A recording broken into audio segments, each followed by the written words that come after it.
same. Some things never change. It's all the same.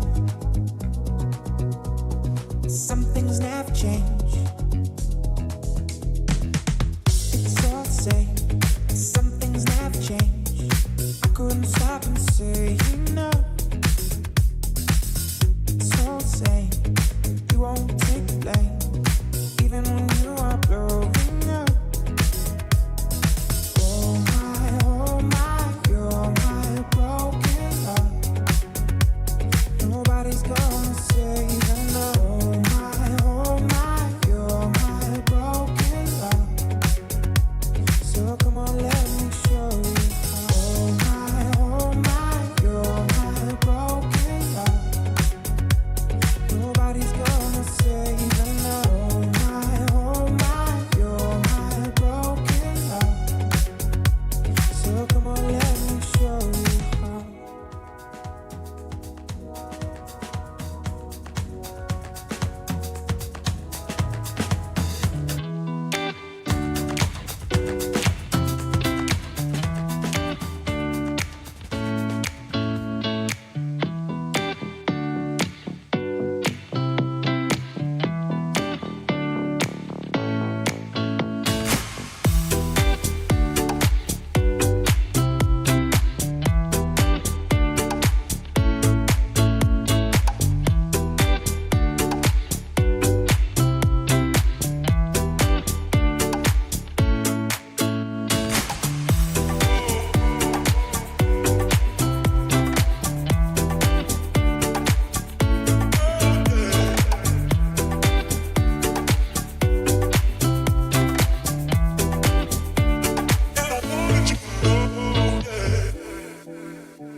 Hey, hey, hey, hey, 1, Institute. Hey, one.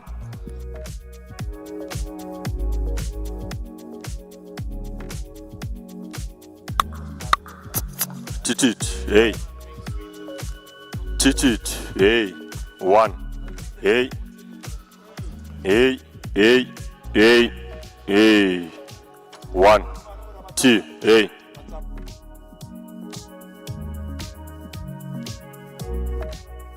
Hey, hey, 1, 2, 2, hey, hey, hey, 1.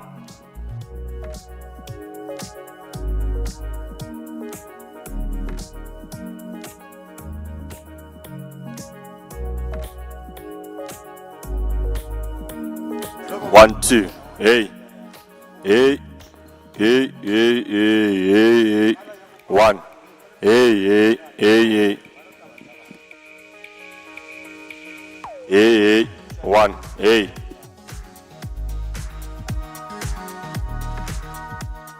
Hey, hey, hey, 1, hey, 1, hey, hey, hey.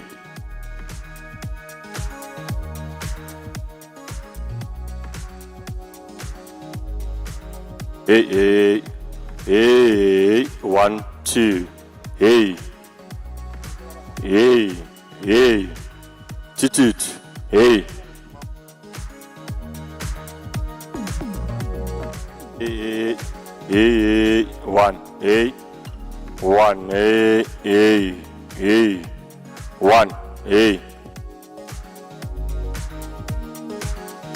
Hey, hey, hey, hey. 1, hey. Hey, hey, hey, 1, hey. 1. Hey.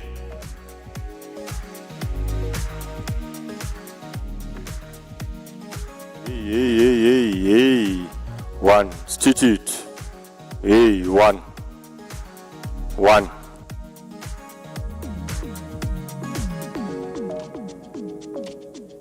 Hey, 1. Hey. 1. Hey, 1.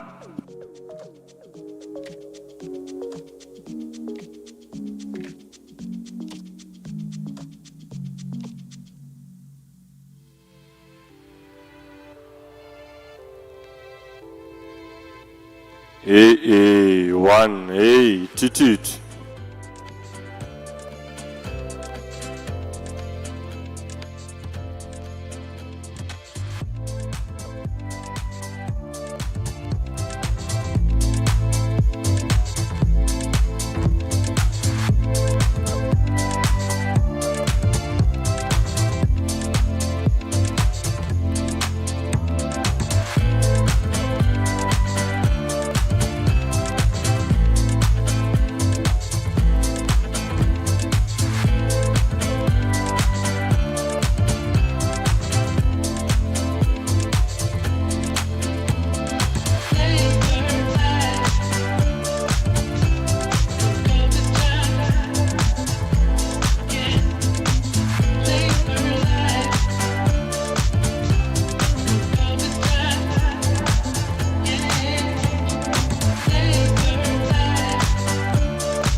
Hey, hey, hey, hey.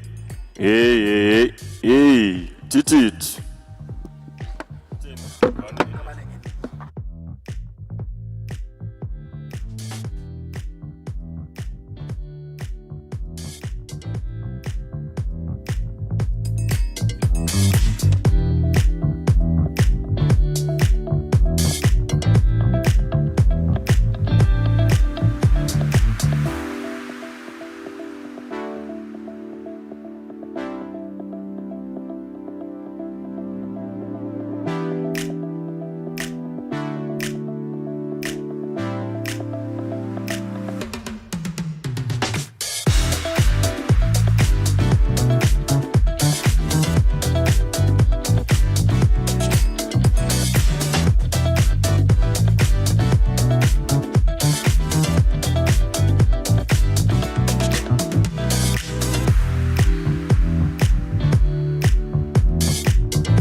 is with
all the same.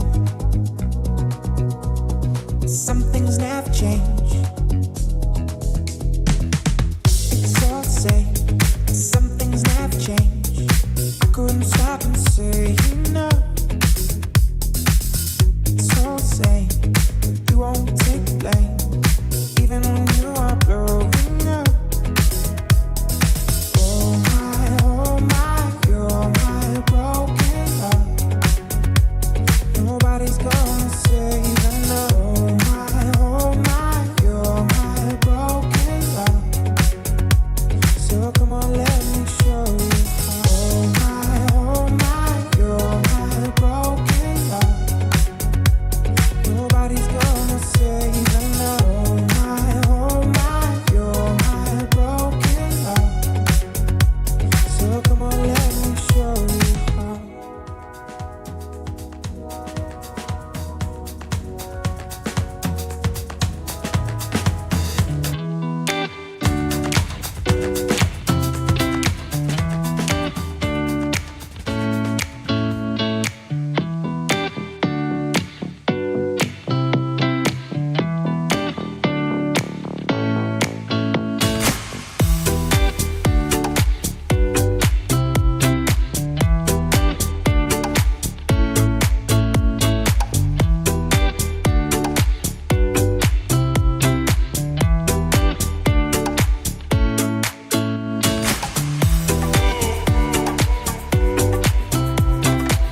Thank you, and good morning.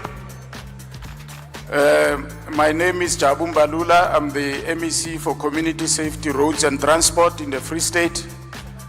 I've been requested to program direct this last session of the conference.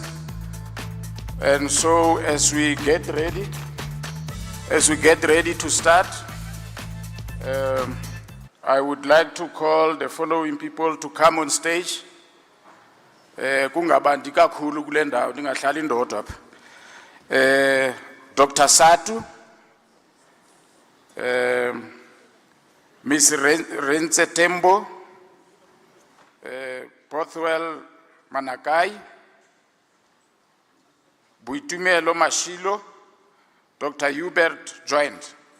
Can they all come on stage? And please, let's call our honored guests, delegates that are still outside to come inside. We'll be starting shortly. Thank you.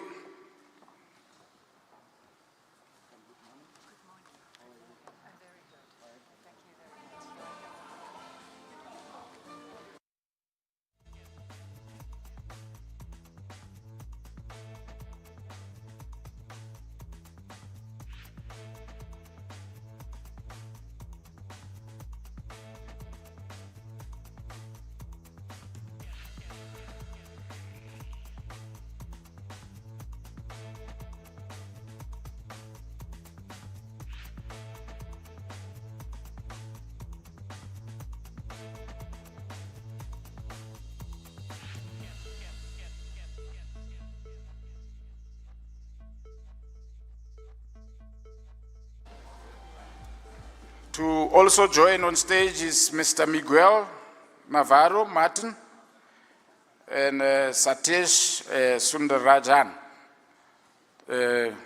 Long, difficult name.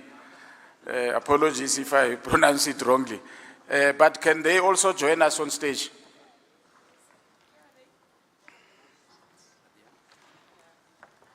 You are perfect. Okay, thank you. Thank you. Thank you. Good morning. All the best, guys. Take your seats, please. Thank you very much. Good morning. I'm very happy to see so many people in the hall. When it's the third day of a conference, the crowds usually thin quite a bit. So I think you all deserve a gold star that you showed up today.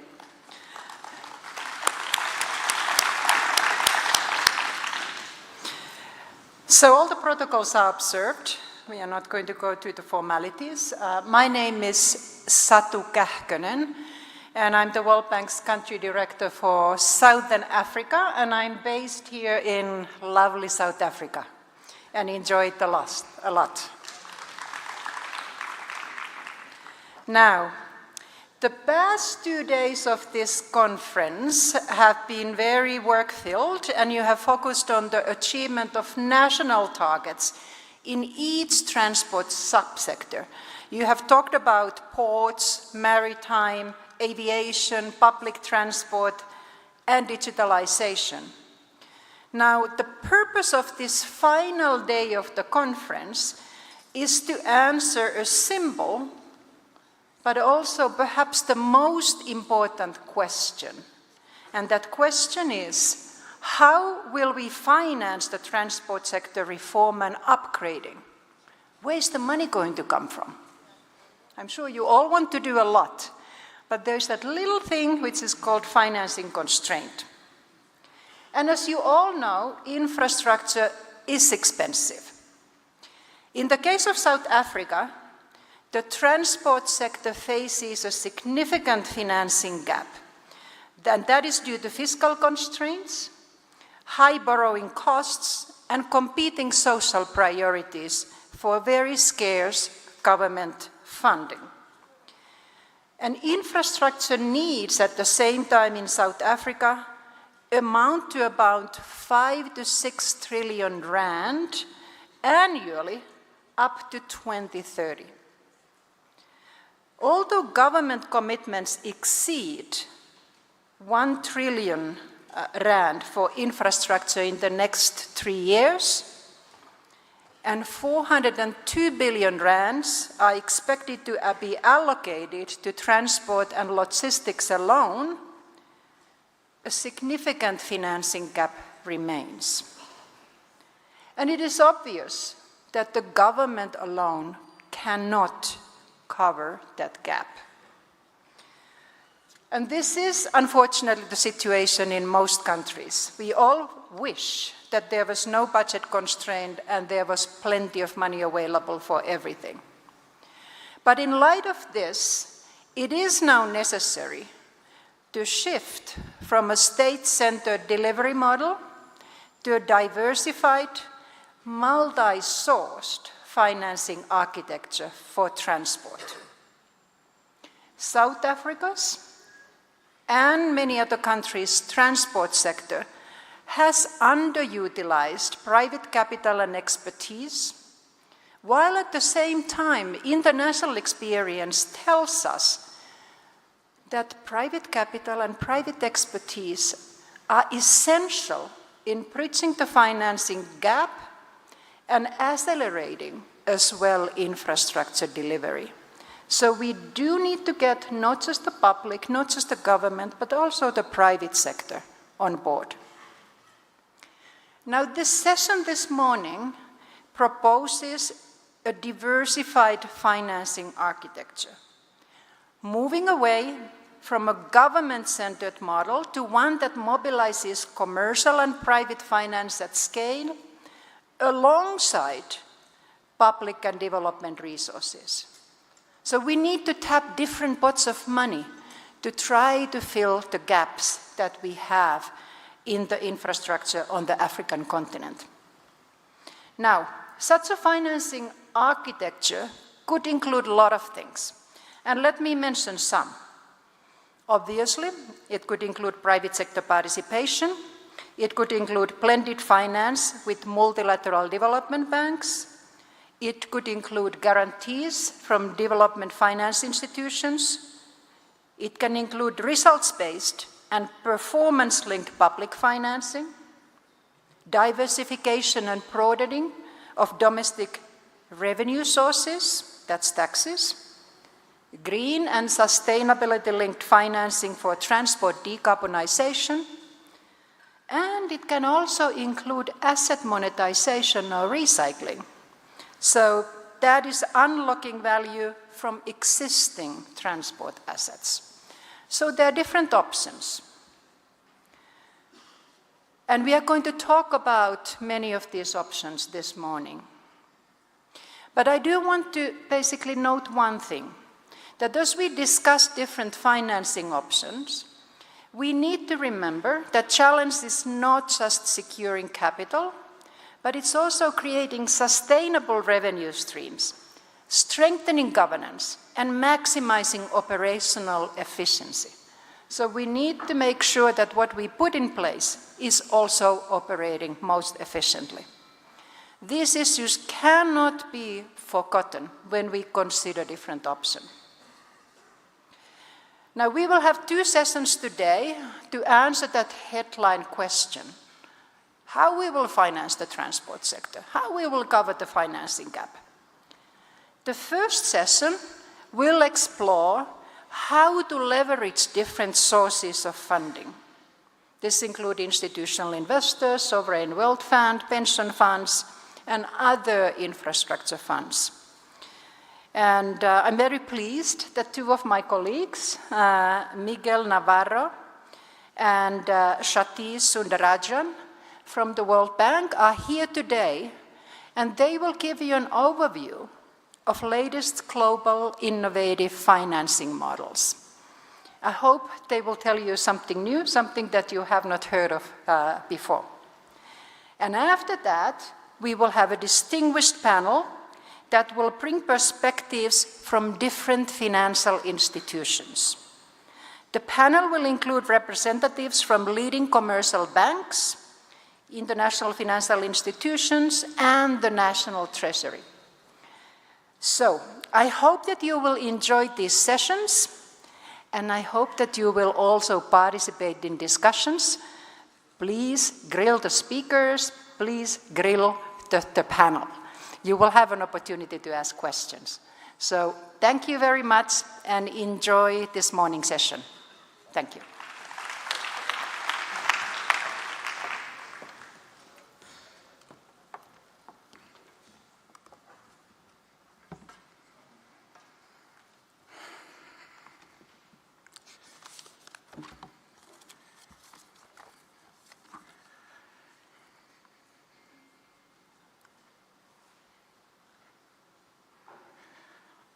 Thank you very much for that powerful input.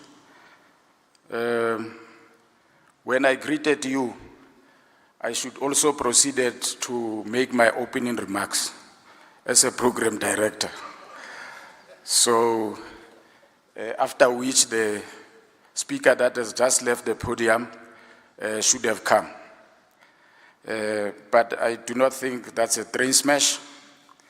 I will like to call on stage our moderator for this session, Ms. Bongi Kunene. I will talk more about who she is exactly once she's on stage and when we are rolling with our program. I think we should start by giving ourselves a round of big applause. Just this morning, we were reflecting with the Deputy Minister. I have also lost count because I've been attending a lot of conferences, but never had I seen an attendance that is so disciplined and organized from beginning to end. So for that, a big round of applause. And so, ladies and gentlemen, let me just start by saying, when I'm now doing my program directing, there's a famous proverb that says, open quote, if you want to go fast, go alone. But if you want to go far together, let's work together, close quote. And this is the main reason we have gathered here, not just as officials and policymakers, but as individuals who have shared a shared responsibility to advance our country. And as we are on day 3 of this National Transport Conference, we have critically reflected on our deliberations from the past 2 days, or we are going to critically reflect on our deliberations of the past 2 days. The speaker that came before has already set the scene and reflected on some of the issues that were quite critical and central to our deliberations. And most importantly, as we go back, we need to have an implementation strategy for us to realize the theme of this conference, which was transport as the enabler of growth, job creation, inclusivity, and sustainability. And what has been made clear is that transport is not just infrastructure, but it is the backbone of our economic transformation, connecting our people to opportunities as well.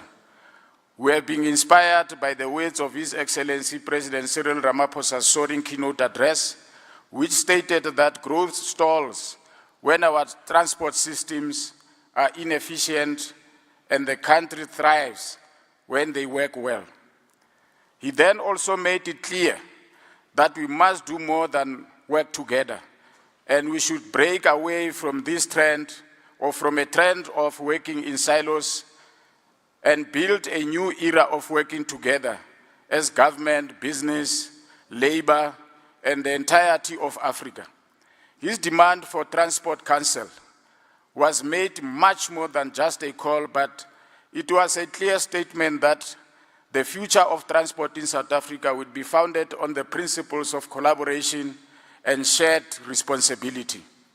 Our deliberations did look into the entire spectrum of the things that are pillars for transport, which amongst others include road transport, rail transport, the ports, public transport, and aviation. And these are the lifelines of mobility and economic access, particularly in provinces like the Free State, where I come from. They are the gateways to global trade and economic competitiveness. And as we embark on today's program, focusing on one critical question, which is how do we fund, finance, and implement the transport system we dream of? Because the success of this conference has nothing to do with the merits of our deliberations, but the strength of our execution. And this is where the spirit of collaborative effort becomes vital. What the conference has discussed and what the President has stressed in his keynote address demands that we all move in the same direction as government, the private sector, labor, and our SADC partners. I think it was the second panel where each and everyone that participated shared the insights of what their countries are doing individually. It is only through this collaborative approach that we can create a transport system that is effective and sustainable. From the Free State point of view, we know this responsibility. Through initiatives like the Pothole Eradication Program, we are not just protecting our road users, but we are rebuilding the economic arteries that connect our people to opportunities and restoring dignity to our communities. But we also understand that our provincial role needs to conform with the national vision presented at this conference. If this conference is ever going to truly be a turning point, then we need to walk out here with the same commitment on how we will implement resolutions of this conference together. With those few words, I would like to start with our program of the day and hope that all came expecting our thirst of knowledge to be quenched by today's speakers. As you can already see that we have a panel that is up here. And so I would like to just highlight the following regarding our program moderator of this panel, Ms. Bongi Kunen. She holds a master's degree in development economics from the University of London. She has participated at the executive level in both the private sector and government, firstly being the executive for Pan-Africa Head of Public Sector Banking at Standard Bank Group, executive director at the World Bank Group in Washington, D.C., and also occupied different executive positions in government.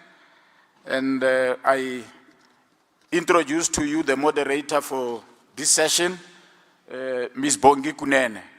Thereafter, we'll move straight to other items in our program, which would include the, just a minute.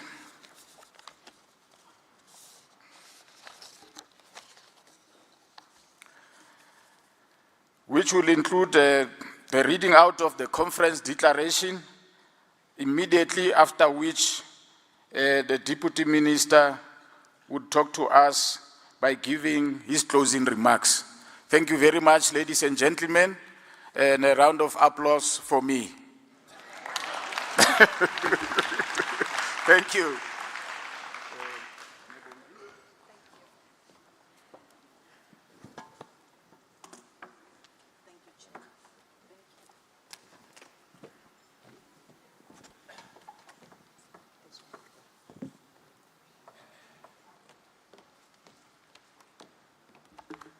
Another round of applause for the MEC. It's customary that someone asks for the clapping, so I'm just doing the custom. I have been introduced. I noted that it was history, so I would like to just update who I am. I am currently the Managing Director for the Banking Association South Africa. Today we are dealing with the issues of financing transport. And in the audience with us, we've got a number of people from different financial institutions. As you know, it's not just banks that would offer financing for transport programs. There are also other financiers, asset fund managers, wealth managers, assurers, and others. We are all here with you today because moving from point A to point B is very important for our country. And I know some of us, I think almost everyone who's in here, may have come by a car, anything which is an automotive, but we also finance air transport, that which is on water. And I don't know if we've found a way yet of making money out of just rural ways of traversing from point A to B. And if it can be done, trust me, it will be done. But for today, we are going to hear from our speakers before I ask them to come to start the program. We already had Satu, who ably gave us our context for today. I would just like to introduce the two speakers after her. So Miguel Navarro, he is part of a team that is responsible for helping sovereign and sub-sovereign clients worldwide maximize access to development financing and mitigate risk by designing and implementing financial products and providing advisory services. Miguel's team specifically helps the World Bank Group's operational teams and clients understand and use the full range of financial and risk management products through capacity building, direct engagement with project teams and government officials, and customize advisory services on topics such as financial and risk management, as well as green and sustainable finance. I have to say, Miguel, that you've come to the right country. South Africa is currently seized with all matters green and sustainable. He is a chartered financial accountant, holds a master's degree in international business administration from the Instituto Tecnológico Autónomo de México, and earned a master's degree in international economics and Latin American studies from the Johns Hopkins School of Advanced International Studies in Baltimore, which is part of the greater Washington, D.C. area. Can we welcome Miguel?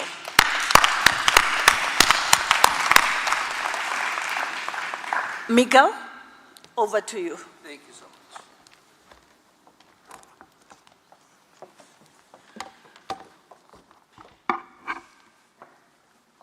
Good morning, everyone. It's a pleasure to be here with you today. The presentation is being loaded. I just want to, the presentation.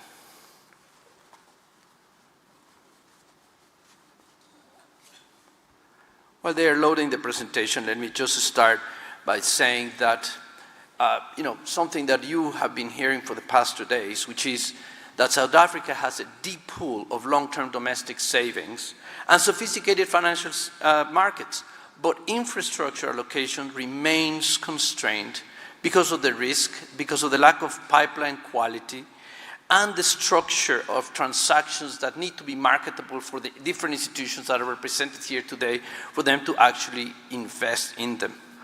The price is for us, the objective for us is how do we transform these projects and the reforms that need to come with it so that we have projects that are investable assets by the different institutions that will be speaking here today. One of the things that is very important is how do we create these investable assets, right? There has to be a way for us to get there. First of all, we need to create that pipeline. We have to have the products that become interesting for the different financiers. And we also, what we're going to be hearing a little bit later also is protection. The protection that actually comes with different products so that we can de-risk some of these projects. This is a really practical framework that aligns reforms, capital, and risk sharing. Since the presentation is, no, this is the wrong presentation, but don't worry. I have it over here, and as long as you hear me, the presentation is just an aid for you to follow and get distracted.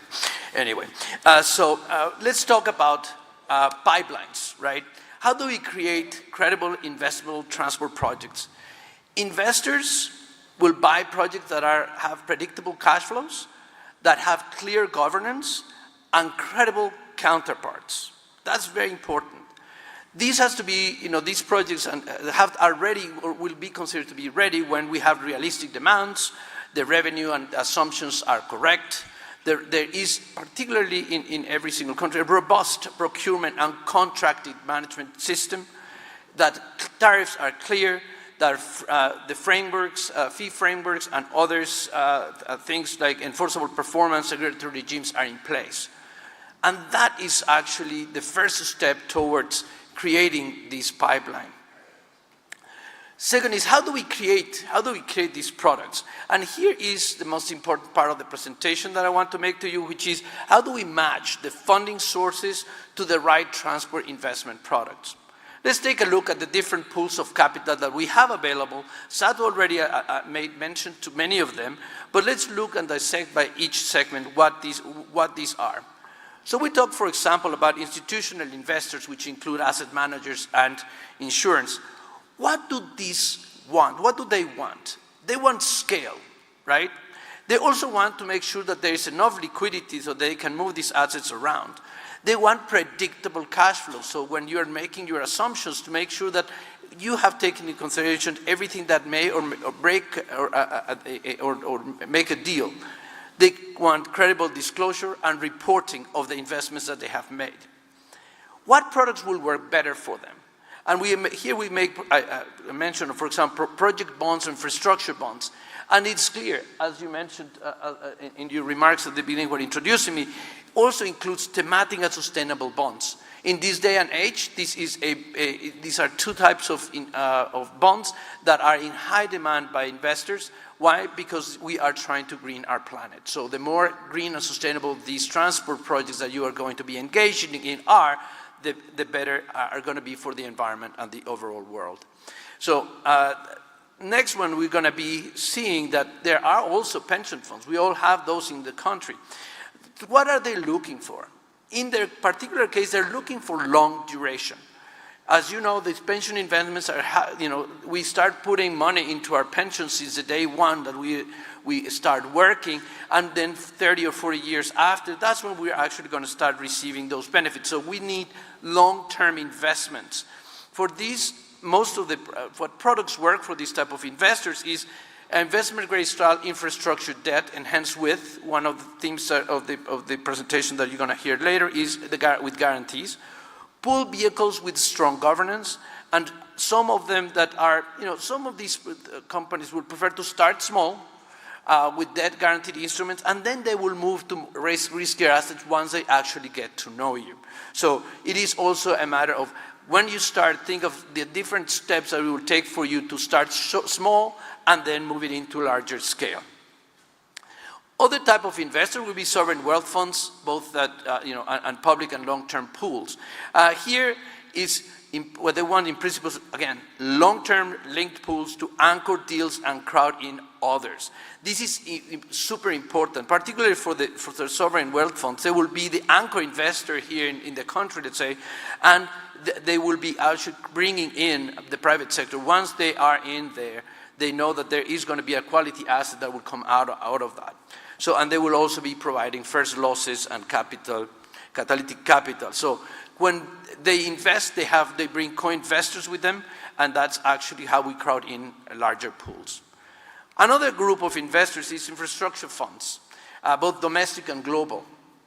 What they want is a stable investment regime, replicability of the type of investments, and credible exit pathways.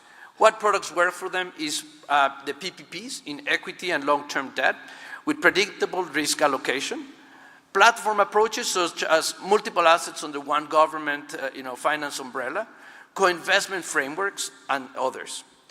So next is, we have heard, we have the pipeline, then we have the sources of financing that all of them require one type of security or another. Some of them are in the long term, other ones more security. They all want to make sure that when they are doing these investments, they are going to be successful. So then what happens is that they like it, but there comes the issue of, there are some types of risks that they would not like to see. So how do we protect these investments that these different pools of resources are going to be making is by precisely where the multilaterals come in and where we can use lending that Satu mentioned, contingent credit lines, new types of products like some that the World Bank has started, like step-up loans, guarantees, and that's how investors become, investments become extremely relevant. So using the private sector and institutions, multilateral institutions, to actually crowd in all the necessary resources. How do we enable these conditions so that investors will listen and actually come to the table? One, first we have to prioritize the pipeline and make sure that there is a scale, that we standardize contracts, so that's is actually super important that we are dealing with a standardized type of contracts, that we have the feasibility land permits, procurement readiness, etc. Second is credit quality uplift. That means that reduce the resilience on blanket sovereign guarantees. We usually see that, okay, you say, let's say in South Africa, the government's going to, or one of the state enterprises will actually start a project. Oh, don't worry, the government is actually behind this and is going to guarantee that. Sometimes it's not enough. We really have to use other type of guarantees that are far more powerful than the government's own guarantee. A clear PPP framework, an EGAN framework. Again, I will not stress it lightly, transparency and reporting. When you're investing, you want to know that your money has gone to the right place, or where it was intended to be, and that you constantly receive the reports that the project is actually being implemented on time, and the revenue generation that you were expecting from the project is actually being matched. Also, we can see that in many cases, particularly here in South Africa, why not look for investments that can actually be turned into local currency even when they are coming from abroad? There is a sufficiently healthy swap market for any international loan that you get to actually be converted in local currency, or actually do the lending from some of the private arms of institutions to make the investments in local currency to reduce that type of risk. And tenor solutions. One of the most important things is that in many cases investors want to invest only in short term. Right? That doesn't help for infrastructure investments. Infrastructure investments are very long term to just not only for us to actually put them to during the development phase, but actually to start generating the resources that we are expecting. So with that, the big question is, and Satu started mentioning, is how can multilaterals actually help you get there? Meaning, how do we make sure that the pipelines are generated, that the products that the investors need are there, that you are actually creating the long-term investments that you need? First and foremost is going to be with policy, policy public sector financing in particular, when you talk about policy reforms. You probably heard that for the past 2 days, some of the roadblocks that you find when you're trying to make some investments, there's no clarity in a particular law regulation regarding fees or taxation. So this is one of the most important parts of where you can actually rely on multilaterals to provide with. Procurement, state or enterprise framework, tariffs, freight logistics, etc. And also they serve as a great convening power. And why do I say that? Because some of our institutions have a private sector arms that will actually bring investors in along with them. So that's incredibly important. The next thing will be actually, how do we mobilize that investment? The private sector arm of the multilateral development banks, as I was mentioning, can act as this bridge. They are investing in commercially viable projects and PPPs. They support structuring and bankability of these projects. They mobilize capital alongside all of the co-lenders that I started discussing with you. So that is very important. They really are a magnet to bring investments to developing countries. And also, once they're in here, they also help in a way to develop the capital markets where all of the other instruments that need to be generated are actually generated. And third is something that I will not steal Satish's thunder, which is precisely the use of the different guarantee products to reduce risks in these types of investments. So in summary, why this matters is because funding for development of the transport sector should match the scale needed in South Africa. The financing gap is a structuring gap. Capital exists, that we have then to create the pipeline and create the products that are actually needed by the investors, and so that we can attract these different types of pools, and we can actually enable the pipeline, and we can help with the governance, clarity, disclosures, and etc. So all in all, multilaterals are here to assist you and enable this environment to actually happen. We look at private capital mobilization, transparency, and capital markets development in order to actually put all of these elements together. So again, this is just a preamble to my colleague Satish, who will be actually talking about the last part that I talked about, which is how do we de-risk projects, how do we bring larger pools and or at lower risks as we can. Thank you.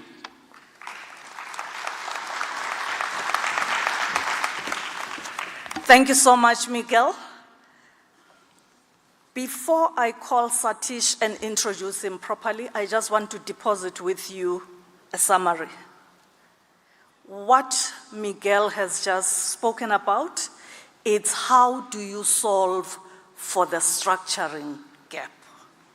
He spoke about the funding pools, and 5 of those funding pools that he mentioned, the institutional investors, the pension funds, the sovereign wealth funds, infrastructure funds, and the banks.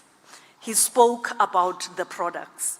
The products that he referred to mainly were touching on credit enhancement tools, because when you look at what has to be financed, you also have to say, who else can I bring into this so that we lower the risk? And those credit enhancement tools, government guarantees, currency swaps, and others, but all of this is about aligning reforms that government wants to see with risk mitigation. So that is my summary of what he said. Going on to Satish, Dr. Satish Sundararayan is a practice manager from the World Bank Group Guarantee Platform. I think some of us noticed last week the announcement of a credit guarantee vehicle that has been created by the World Bank on behalf of South Africa. He is from that group. And he focuses on developing and implementing innovative financial solutions, financial structuring and credit enhancements for mobilizing private capital in infrastructure and financial sectors. He brings a lot of experience to the table. PPPs and public investments across sectors in Africa, Asia, Latin America, Eastern Europe, and other regions. He holds a PhD from the University of Maryland in the US, and he has published various papers in project and infrastructure, finance, and international journals. Ladies and gentlemen, let me present Satish.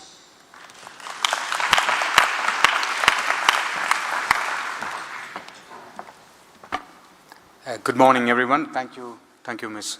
Bongi, about additional introduction. I think we have the correct presentation now, if I see that. Right. But great kudos to Miguel, who without the presentation but still managed to convey the same message that he was planning to convey. Now, Satu gave an overall context of how do we finance the reforms. Miguel gave a perspective of there are sources of capital available. Now, how do we bring them to the implementation of reform? One of the products or one of the tools that we would like to bring it from the experience of World Bank Group is this typical say of there is no dearth of capital supply. There is demand for capital at one end, there is supply of capital at the other end. How do we connect these two streams? The risk comes into play in between this, right? Because institutional investors such as pension funds or other sovereign wealth funds either have a risk return threshold upon which they can invest, or may be regulated by either domestic financial regulation or commercial banks regulated by, let's say, Basel III or Basel IV potentially. Right? You all work in that environment of mitigating the risks so that you can invest into projects, but at the same time make minimum return that is required for you to make the business case. Right? That's where the concept of credit enhancement and risk mitigation comes into play. Satu started with an important question of how do we finance the reform? This is the framework, right? The framework to finance the reform is you have different sources of capital depending on the sector's maturity, sector's risk profile. These sources of capital can find its own space. However, there is a need to have a structured approach. In World Bank Group, we typically use this terminology called cascade. What is the cascade saying? That if there is a sector which is ready for commercial finance, it will flow naturally, with or without any intervention from the public sector, what we call as a commercial financing bucket. The second one is, yes, there is capital available, the supply of capital is there, but it's not de-risked yet to make it available for the relevant sectors. That's where credit enhancement and risk mitigations come into play. But if the sectors or subsectors maturity is not there yet, then we need to look at how do we blend different sources. The credit guarantee vehicle referred by Ms. Bongi is one example of how do we bring different balance sheets of government, MDBs, DFIs and private sector, particularly through reinsurance market, to come as one package. That's what a classic example of a blended finance platform. If none of those interventions work, because the sector is still premature to go and raise private financing or commercial financing, it is ripe for traditional public financing, right? So the cascade approach is more like a discipline that we follow to say which sector is ready to attract what types of financing. Now, take a little bit deep dive on to what is the role and the value of and the benefit of credit enhancements. I've been working with the World Bank Group Guarantee Platform, prior to that with World Bank Guarantees for more than 13 years now. We have a global portfolio. Like us, there are other multilateral development institutions, there are other bilateral development partners. Many of them have guarantee or credit enhancements or risk mitigation products. The title may change, the name may differ, but the underlying concept is pretty similar. What are the 4 key roles and benefits? One, they need to share risk with the market. Number one, that's the only way to bring a long-term sustainable way of financing projects. Second, it needs to complement public finance by raising additional commercial finance. That could come from any of the sources that Miguel referred to. Third, of course, a key aspect of any government, any public sector is how do I make sure that I bring the cost of borrowing down, because it would help me to reduce my debt service obligation, rather refocus my cash flows into investment projects or improvement projects, operational improvements. So reducing cost of borrowing absolutely critical. But in many cases, there may be a maturity or a tenor limitations. The role of the guarantee can be not for the first 5 years, which the market is comfortable providing. Maybe it's for extending the tenor, extending the maturity of the loan, maybe from year 6 to year 10. Or if the market can finance up to year 10, Can the guarantees be made available from year 11 to year 15 so that government gets to see the 15-year maturity loan, the lenders or the bond market manage to see the risks managed both by them taking the first leg and then backstopped by others. The last one is, all of this is not to say that every financing would need guarantees. I think if that's the case, we will be rich, but that's not the point. It's more about establishing a track record of governments sharing the risk, private sector entering into government projects by taking that long-term relationship, right? So any guarantees that us and other MDBs offer typically there to create demonstration effect. The demonstration effect could come in the context of supporting the first phase of a program. Subsequent phases are managed directly by the government, or in other cases, it could be part of addressing one part of a sector and allowing other sectors to manage directly without credit enhancements. Now, natural question is, are they limited to one or two applications? As was mentioned before, the reform cuts into different subsectors. It goes on to rail, it goes on to aviation, it goes on to the road sectors, port sectors, and so forth. So the reform is a package. Now, if reform is a package, the credit enhancement has to be innovative to address those financing needs. So these are not necessarily a comprehensive set of the potential applications, but just to indicate that the guarantees can be innovatively, structurally designed to meet different parts of the segments. Whether the projects are implemented as a public-private partnership, Miguel mentioned about the quality, the bankability, the pipeline, and the volume and the scale. All of this could be combined with a risk mitigation package, particularly mitigating, let's say, a non-payment risk, right? Or an SOE or a public sector going to commercial markets to raise capital market financing to complement some of their budget resources. It could support, enhance the credit of the public sector. You know that most of the MDBs are AAA in nature. That AAA helps commercial lenders and bondholders to transfer the benefit of the AAA into their capital relief, sometimes in the context of reporting to the regulators, which allow them to pass the benefit of the 0% capital risk weighting to the underlying pricing. Remember the point we talked about reducing the cost of borrowing? That's one means by that. Third role, that was referred about the domestic financial institutions, such as DBSAs, IDCs of the world in South Africa. You have almost every country have one or two domestic financial institutions. They may want to go to the international market to borrow, to diversify the sources of financing, and they may on-lend that to public and or to private projects. So how do you mobilize capital? In this case, it's not just about risk, reducing the risk, it's about enhancing the credit and raising capital at scale. The fourth part, Satu mentioned about innovative aspects of asset monetization and recycling.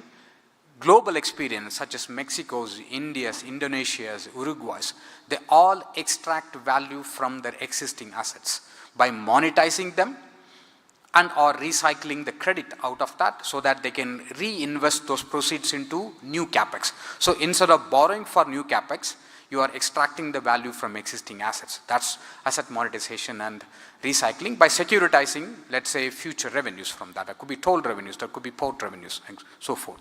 And last part, when we talk about decarbonization, I was looking yesterday about how many vehicles were e-buses, e-vehicles were standing outside, right? So it's interesting to see how do we ensure scaling up on the decarbonization side as well. The source of financing could come from green loans, green bonds, sustainability linked instruments, but the risk still remains. So how do we minimize the risk for those instruments to come to decarbonization projects? Many a times we notice from international experience that these sector, the decarbonization sector, is often driven by MSMEs, small and medium enterprises. I think there was a clear reference to how do we make sure we bring more women-led enterprises into that. How do we bring more inclusive transport arrangement? That's one classic example of how do we bring a community-based approach where supporting small and medium enterprises entering into this market by providing them with cost-effective financing. Guarantees can be utilized to backstop a domestic financial intermediary undertaking that role. So there are different applications of guarantees. I just want to leave the point here that it's not necessarily meant to reduce a risk for a given project. The applications can be strategically used to finance the reform. And I cannot go outside of this slide without doing a little bit of self-promotion. The self-promotion is, we have done what we call as a World Bank Group Guarantee Platform. Ms. Bongi mentioned that. The reason to highlight this point is, how do we bring different balance sheets of the World Bank Group? Right? We have IFC, International Finance Corporations. We have IBRD, IDA, and MIGA. There are 4 balance sheets. But if we put all of this together, we believe that the combined strength of this balance sheet offers governments, such as South Africa, a greater variety of instruments and products to meet their implementation of financing. Okay. Lastly, are guarantees used everywhere? Do they need to be used everywhere? I would say no. Running this business, I will rather say that use it more judiciously. To begin with, guarantee is not a standalone product, it's a part of a reform package. Right? I think that's the fundamental aspect to understand. Number 2, if there are requirements about optimization of debt of state-owned enterprises, public development banks, and or financial intermediaries, guarantees could be one of those instruments to support them. Right? Fourthly, bankability of specific projects, which Miguel already mentioned, so don't want to go too much onto that. It's about enhancing the credit quality. Anyone working on the commercial bank side, you would know that Basel IV is going to ask about what is called as high quality project finance.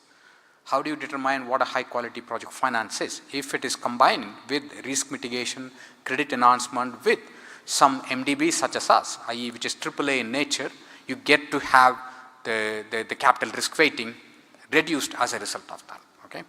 And fourthly, diversifying the financing sources, which was spoken at depth. It's about bringing not one source of capital, bringing actually multiple sources of capital by utilizing the credit enhancement instruments more innovatively. Now, as I said earlier, MDBs with the AAA guarantees offer the greatest value in terms of reducing the cost of borrowing, extending the tenors, as well as diversifying or widening the investor base on that. Of course, some multilateral products, such as the one coming from the IBRD side, will require a counter guarantee. If government is already guaranteeing some of its obligations, either at a subnational level or at the state-owned level, Miguel made this important observation that whether offering through an MDB would bring them much, much larger benefit. On the back of it, government can provide a sovereign guarantee to the MDB. So it's a way of realigning the amount of contingent liabilities, but to maximize the benefit out of that. And lastly, I would say that it's not limited always to quantitative value in terms of reducing price, extending tenor, bringing more lenders and so forth, but also has a qualitative value. Qualitative value in the sense that any guarantor functions like a lender, brings a third-party due diligence into the projects. That gives comfort to any new lenders, new investors coming on board. So the due diligence, the commercial discipline that it brings in terms of payment obligations, meeting timely payment, regulatory reform to be made on time, these are all part of contractual obligations as and when governments enter into a guarantee programs with multilaterals. So that brings an additional qualitative value, but when you combine that with quantitative value, it offers a very strong proposition for governments to pursue. Okay? Thank you for that.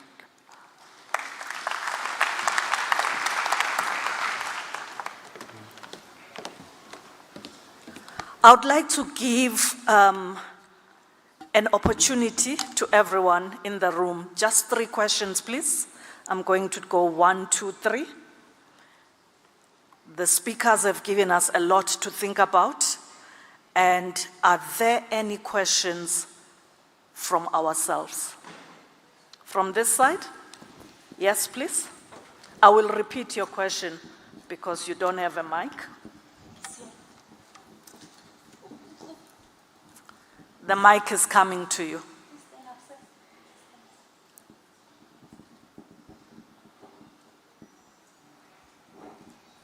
Hi, thank you. Thank you very much. I think we covered with the movement of goods in this presentation. I just want to ask the speakers, what does this mean in terms of the movement of passengers? Are these tools and mechanisms still applicable for movement of passenger transport? The capital cost for public transport sometimes is well covered, but in global cities, passenger transport is faced with operational deficits in most global cities, in developed cities, bar a few Asian cities. So what does these tools mean for passenger transport? I think it's good for bankable projects in terms of the movement of freight and goods, but what about passenger transport? Thank you. Thank you. I'll take the next question from here.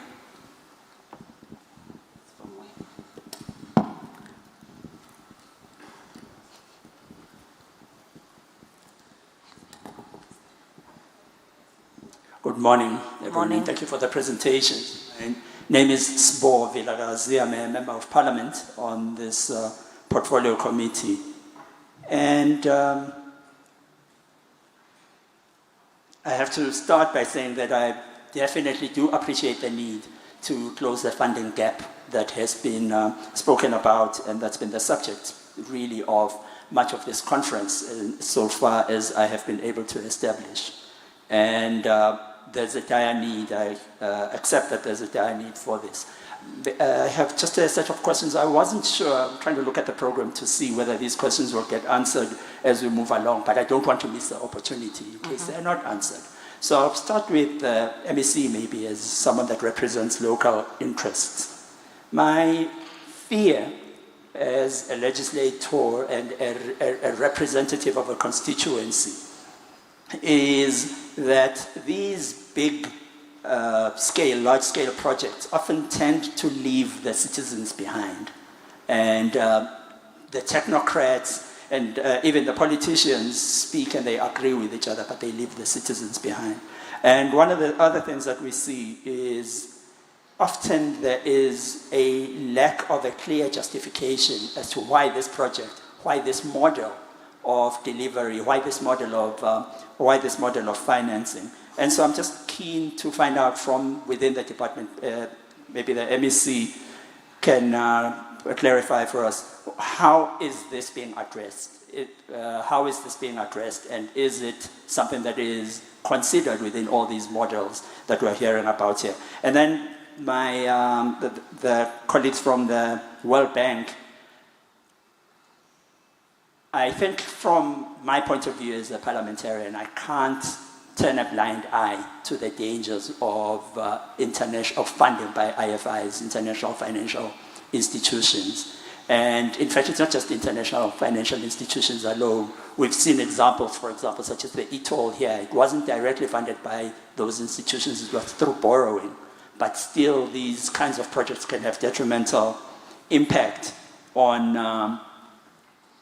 the nation, on the countries that are supposed to be beneficiaries of this. So how will okay, let me just name some of these dangers, for example.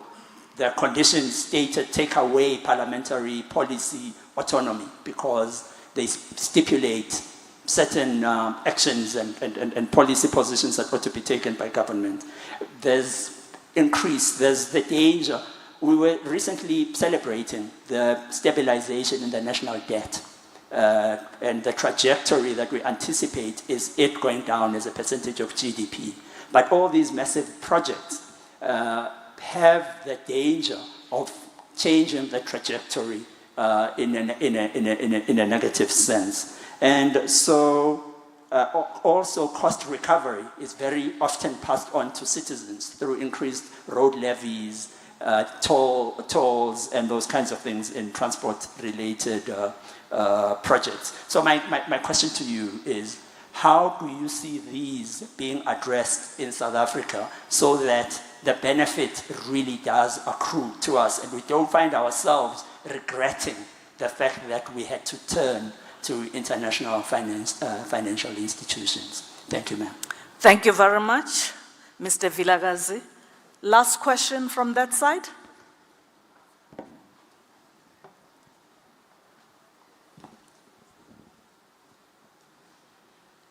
Going? Gone. Thank you. I'm going to start with you, MEC, in terms of responding. I do understand that you are here as the MEC from Free State.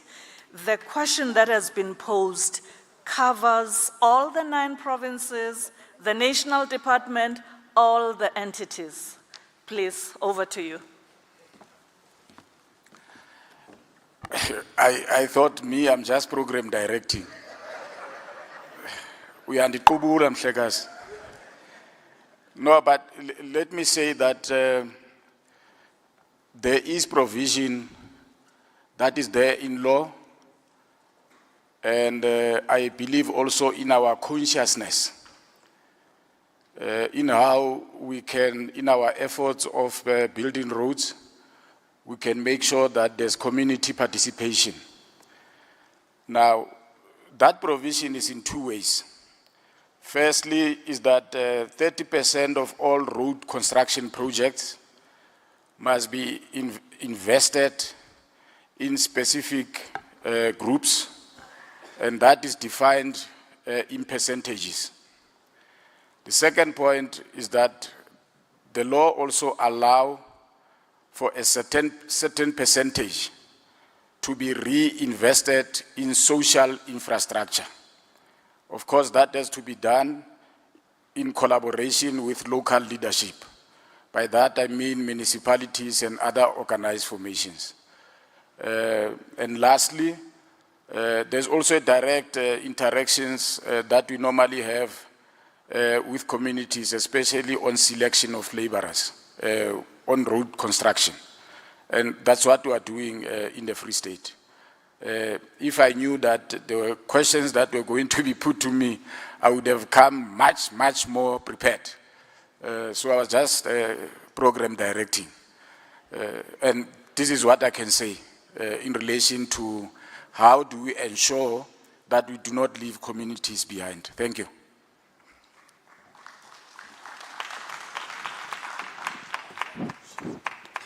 Thank you very much, MEC. I'm going to turn to the panel here. I will start with Miguel. Any of the questions that you want to answer, please? Yes, thank you. Thank you very much. I think the question of, the debt, for example, right?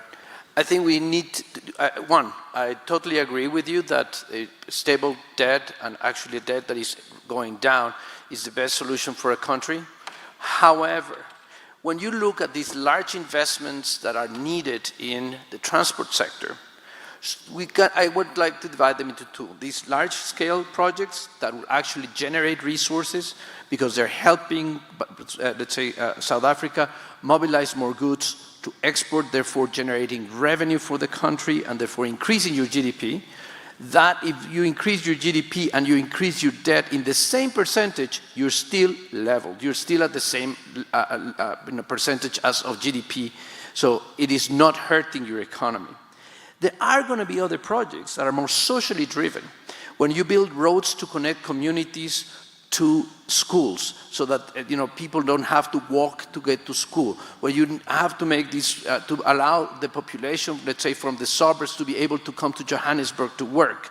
Some of those projects may not generate the resources or the revenue that you want them to, because you cannot pass on the full price sometimes of the cost, let's say, of the transportation to these citizens. So in some cases, yes, but don't consider that this debt is just making the country worse because you're increasing the debt.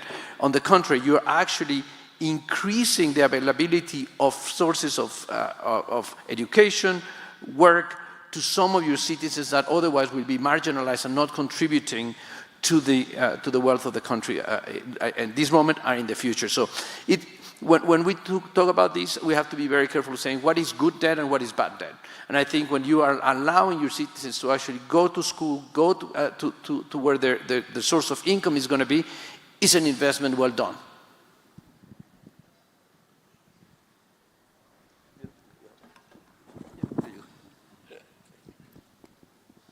I think this is the right time to invite Satu as well, our country director, because the questions pertains about selection of right projects to be financed by international DFIs, but also about the due diligence and the preparation effort in terms of having engagement with citizens, right? So I think this is an important part. This is part of every World Bank project, but I'll ask Satu to provide a bit more color onto how do we engage with on the social impact side of it.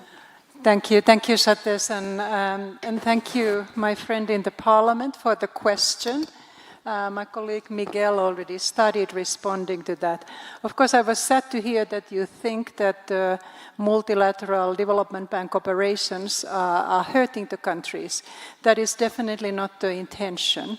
And I think if you watch very closely what the international financial institutions are doing, and look at the projects and what do they actually do on the ground, I think you would probably change your view. Because in fact we are monitoring very closely that our operations have impact and that they indeed need to benefit the people in the country. We are not here to serve any particular person, but my job in South Africa is really to help the ordinary South Africans to live better. So what we are doing when we do finance and support the government project, we actually do a very careful social benefit and social and poverty impact analysis. We are assessing that whatever we do is not increasing poverty. And we are also assessing that what are the social impacts, what are the impacts of different groups of people in the country. And we do have to demonstrate, and we do have to demonstrate to our board that the impacts are positive. If there are any negative impacts, we need to have mitigation measures in place. We are not tolerating corruption. We have very rigorous, basically, procedures that the minute we get the whiff of corruption, we are basically stopping. We are saying, we are not going to move further anymore. So we are trying to make sure that whatever we do is benefiting and not hurting the country that has asked us to come in. And let me specifically say in South Africa, we are basically working at the behest of the government. We are not coming in and saying you have to do this or we are going to do this. The government has to ask us to come in. And then we are looking together, what are we going to do and how we are going to proceed.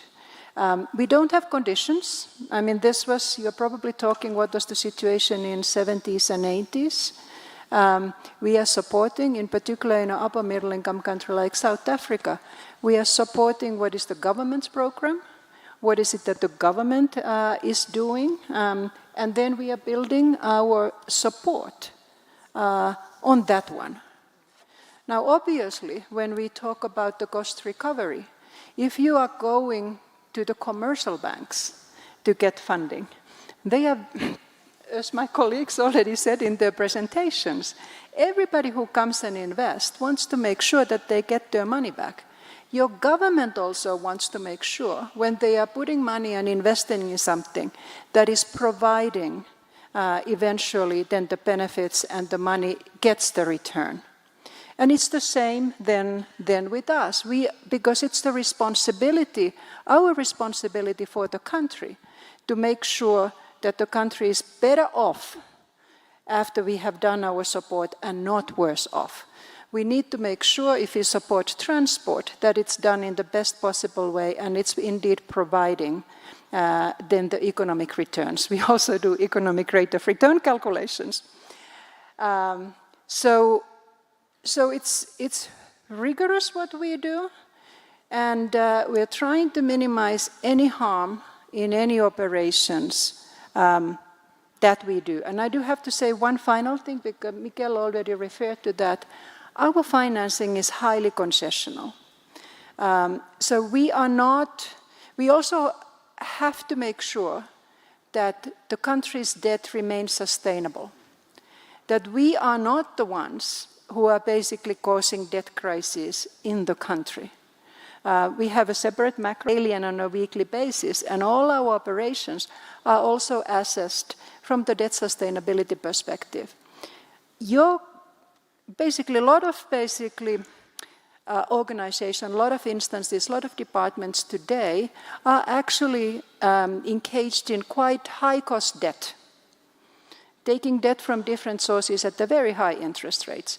So one advantage of using multilateral development banks is that you are getting concessional, you are getting financing at the concessional rate below the market rates. And that is, in fact, a way to basically moderate the debt servicing costs and improve the debt sustainability. One thing that Miguel didn't say, that he is also helping many countries in the world, low-income countries as well, to restructure their lending portfolios, doing refinancing at the lower rate to try to make countries' debt stocks more sustainable. So we are helping the countries in different ways. And I do hope that if you are still skeptical of what we are doing, that perhaps one way we could meet and also talk to you and present of what exactly we are doing and what have been the results. Thank you very much, Pongi. Thanks, Satu. Is that a follow-up question? Take it away.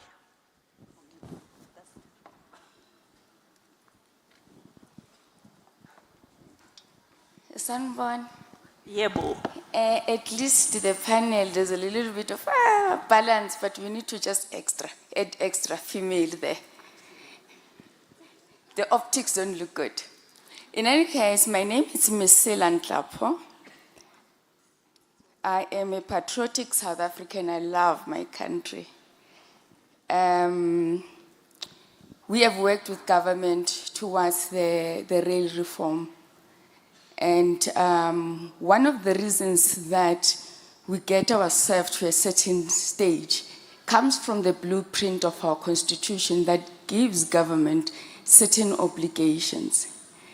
And those obligation touches on transformation, and not transformation for the sake of transformation, but to move us as a country to re-industrialize. And we have had companies that have been loyal to this country, multinationals. For railways, it's Alstom. On the automotive side, I'm trying to call myself Africa, is Toyota. They've been part of the weaving of what South Africa stands for. So we have an interest in keeping those that are loyal to us in a way that they still function, because they built our society with us. They understand the concepts of Ubuntu. So all I'm asking is that we apply the principles of the SDGs from the United Nations. The golden principle says, do not leave anyone behind. Let's not solve for poverty. Solving for poverty is an outcome. But we need to invest in the people of this country. Education, that will breed industrialization. Poverty is we don't talk poverty, we talk about Ubuntu. And in all our transactions, and for people that are in our country, we are the nation of Nelson Mandela. We always function from that point of view. Thank you.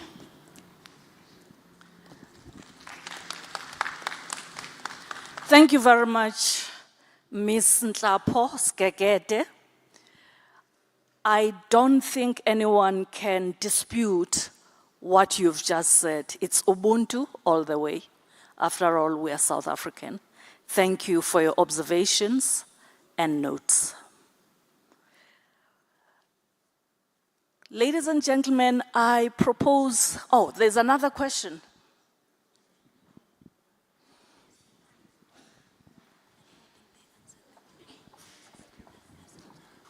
Thank you, Chair. I hesitate to follow on that excellent point, but I will anyway. The presentations so far have been really superb discussions of financing options, especially borrowing options and ways to mitigate any bad effects. I wonder how much the bank, though, how much time the bank thinks about not ways to borrow money, but ways to get the private sector investing for its own purposes. We talked about this yesterday in the rail section. So in terms of railways, in terms of ports, in terms of roads, we see privatization. In other countries, we see privatization, we see long-term concessions that bring hundreds of millions of dollars of private investment into the system. And the Latin American railways, for example, Mexico and Brazil. Hundreds of millions of dollars into the system, both to the government for the concessions and investment into the infrastructure. And I just want to ask how much time, I hope there is that the World Bank looks into these options in addition to, and the gentleman from the Parliament raised the difficulties, the complications of adding to the debt burden. Thank you. Thank you very much. There's a question which wasn't answered. So let me ask in the panel, anyone on the passenger rail? There was a question earlier. The question was about movement in passenger transport. So I don't know, DBSA, you want to come in on this? I'm happy to start. Thank you, Bongi. Two-part question. One about the passenger transport rail. The correct answer is absolutely yes, we are open. And as a matter of fact, in other regions, we are prioritizing that as well. I think there was an example of Asia was given. There are examples in Brazil, there are examples in other countries. Peru is another country, Lima Metro, Bogota Metro in Colombia. We support largely passenger rail as well. So that's fundamental part of how World Bank engages with government. As Satu said, it's the priority of the government that we support. If passenger rail is a priority, naturally we will be part of that engagement, supporting the government on that. And to the gentleman's question about private capital, I think spot on in the sense that that follows our cascade methodology, that if private sector can mobilize capital without the need for public investments, that would be our first priority. Where government's role could be an enabler, could be a regulator, or following port cases as like a landlord model, right? There are different models. That's our entry point in a way that if infrastructure and services can be provided by private sector, that's our first priority in that. To an extent, there are risk mitigation needs for that. We will be prioritizing that element as well. Where we look for public investment, Miguel also highlighted this point. When such projects are not revenue generating, whether there is a need for public investment, that's where we prioritize the public investment part of it. Okay. Satu, if anything. Satu? Yeah, just a few words. First of all, to the lady that talked about the Ubuntu, I was so happy that she said the word Ubuntu because I believe strongly in Ubuntu. I'm not South African, but I already love South Africa. So that's another point that I wanted to make. Yes, I mean, because we are here really try to help the regular people. On the private sector issue, you would be surprised how much actually, in particular in South Africa, we are trying to open the doors and make space for the private sector to come in.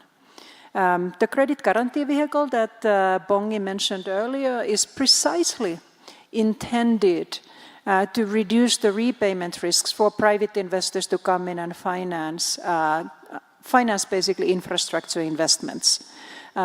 Lot of things, if you start looking what we are doing, is indeed trying to crowd in the private sector. The public sector, Satish said, it comes in when the private sector cannot step in. If we talk about transmission systems, we know that the private sector is ready to invest in many profitable parts of that. But then there are areas where the private sector will not come, and the government will have to step in, and then the government is going to look for low-cost financing. So, yes, private sector is very much in our minds, and yes, we strongly believe in Ubuntu. We even have Ubuntu Awards here in South Africa in the World Bank. Miguel? If I just make, Satu, actually, you really put this nail in the right place. And what I wanted just to say is precisely about those projects that private sector would not pick up initially because of the risk associated with the construction. They're critical infrastructure projects that are expensive and where sometimes the private sector will not want to get involved or cannot because of the massive scale that we're talking about. So what we have devised at the bank is a new instrument, which we call, I made a quick mention about it, which is the step-up loan. It's a loan that will allow the bank to finance the project and provide a discounted rate for the first 8 years of the project. So the 8 years for the project to actually be financed with public sector financing. But on year 8, the idea is that this, with the help precisely of institutions like MIGA and other multilateral and guarantees, is to move these projects to the private sector. Once completed, once the project is operational, is generating the revenue, there is more appetite from the private sector to come in. So again, adding to what Satu was mentioning, this is one of the tools that the bank is implementing to actually bring in more private sector to certain sectors that are more risky to start with. Second one is actually regarding the debt, and actually Satu just quickly mentioned about it. It's another type of instrument that we have put together, which we call debt for development swaps. That means that you, as a country, have debt that is extremely expensive, that we can actually devise, again, with the assistance of MIGA to de-risk or reduce the credit enhancement guarantee, to make sure that you can go to the private sector, obtain debt that is costing you less with that guarantee, but with the promise that some or all of the savings that you will achieve will be actually invested in a particular sector. In this case, let's say, to increase roads, to increase the number of railways that you are going to be investing in. So, again, these are ways to deal with debt issues and also how to bring more private capital in. Thank you. Thank you so much, Miguel. Ladies and gentlemen, we are going to transition to a panel discussion. I will ask my panelists to just tell us who they are. Thank you, Satu. And there's always a danger when you introduce an expert that you forget to add something or to emphasize. So I'm going to do this differently. I'll say the little that I know about the panelists, and they will add what I didn't say. I'm going to start right next to me. To my right, it's Rinse Tembo. She is the Executive Vice President for Energy and Infrastructure at Standard Bank. Take it away. Is this working? Oh, It's it is. on. Thank you. Professionally, that's who I am. I work at Standard Bank, proudly blue, as you can see by the way I'm dressed. We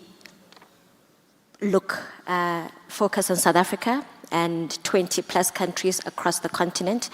I work in a team called Energy and Infrastructure, the infrastructure bit being what we are focusing on here today. We are proud to be working with the government in trying to see that the infrastructure of this country gets to, one, where we all desire it to be, and two, we actually see the growth, the upliftment of our people from that. So as a bank, we are very, very proud, very, very focused on infrastructure. Thank you. Thank you. Standard Bank, a member of the Banking Association, South Africa. I will move on. Bothwell. Bothwell is a head for origination and client coverage, which covers the sector of transport, logistics, and bulk water. And he is a principal for infrastructure financing at the DBSA. Bothwell, take it from me. Thank you very much, ma'am, and good morning. Good morning to all the delegates. Bothwell Manikai from the Development Bank of Southern Africa. The Development Bank is owned by the South African government, and we fall under the National Treasury with the Minister of Finance as our shareholder representative and governor. So we pride ourselves at the bank as the bank that builds Africa's prosperity. And what do we mean by that? The DBSA looks to advance development impact across the African region through infrastructure finance and development solutions. And we do this through financing social infrastructure to better the quality of life of our people across the continent. On the economic development side, because we've got an economic development mandate, we also finance economic infrastructure, key sectors being energy, transport and logistics, ICT and water. And we do this with a spirit to integrate not just the Southern African region as in SADC, but also Sub-Saharan African region. And so with that mandate, we also play quite a critical role in terms of crowding in, whether it's private sector investment or investment from across even the world, in order to advance the economy and the livelihoods across the continent. Thank you, ma'am. Thank you very much. I move on to Boitumelo Mashilo. He is from the National Treasury.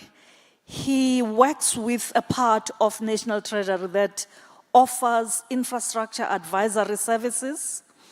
He has been the head of the PPP regulation at GTEC, and he leads infrastructure reforms for National Treasury. Boitumelo, take it from here. Thank you very much, Chair, and good morning, everyone. My name is Boitumelo Mashilo. I am the head of Infrastructure Advisory Services in GTEC, Government Technical Advisory Centre, and currently on secondment to the National Treasury and responsible for three things.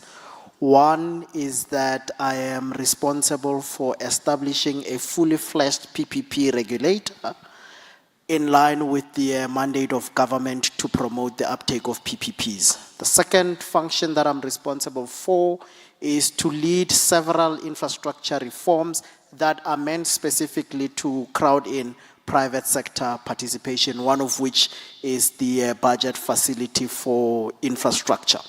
And the third is around improving the spending efficiency and ensuring that we have robust monitoring of our infrastructure spend as government. And that's really the essence of what I do. Thank you. Thank you very much. Last but not least, I have Dr. Hubert Joint, who is a program manager from the Infrastructure South Africa's Centre of Excellence. He is also an EXCO member there, and he has a long list of accolades and achievements. Take it, Hubert, please. Thank you, and good morning, everyone. Yes, I'm not going to discuss the role of ISA itself, but suffice to say we're not a funding organization, so my input will be slightly different. We'll also look at the inclusion of a private sector in terms of infrastructure delivery.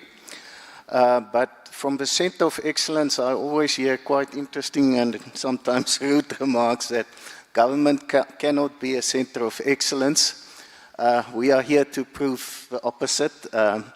I've got a brilliant team of young minds, leading minds in econometrics, development economics, data analytics, and spatial analytics. So very interesting stuff. We will share some of it in the discussion. Thank you.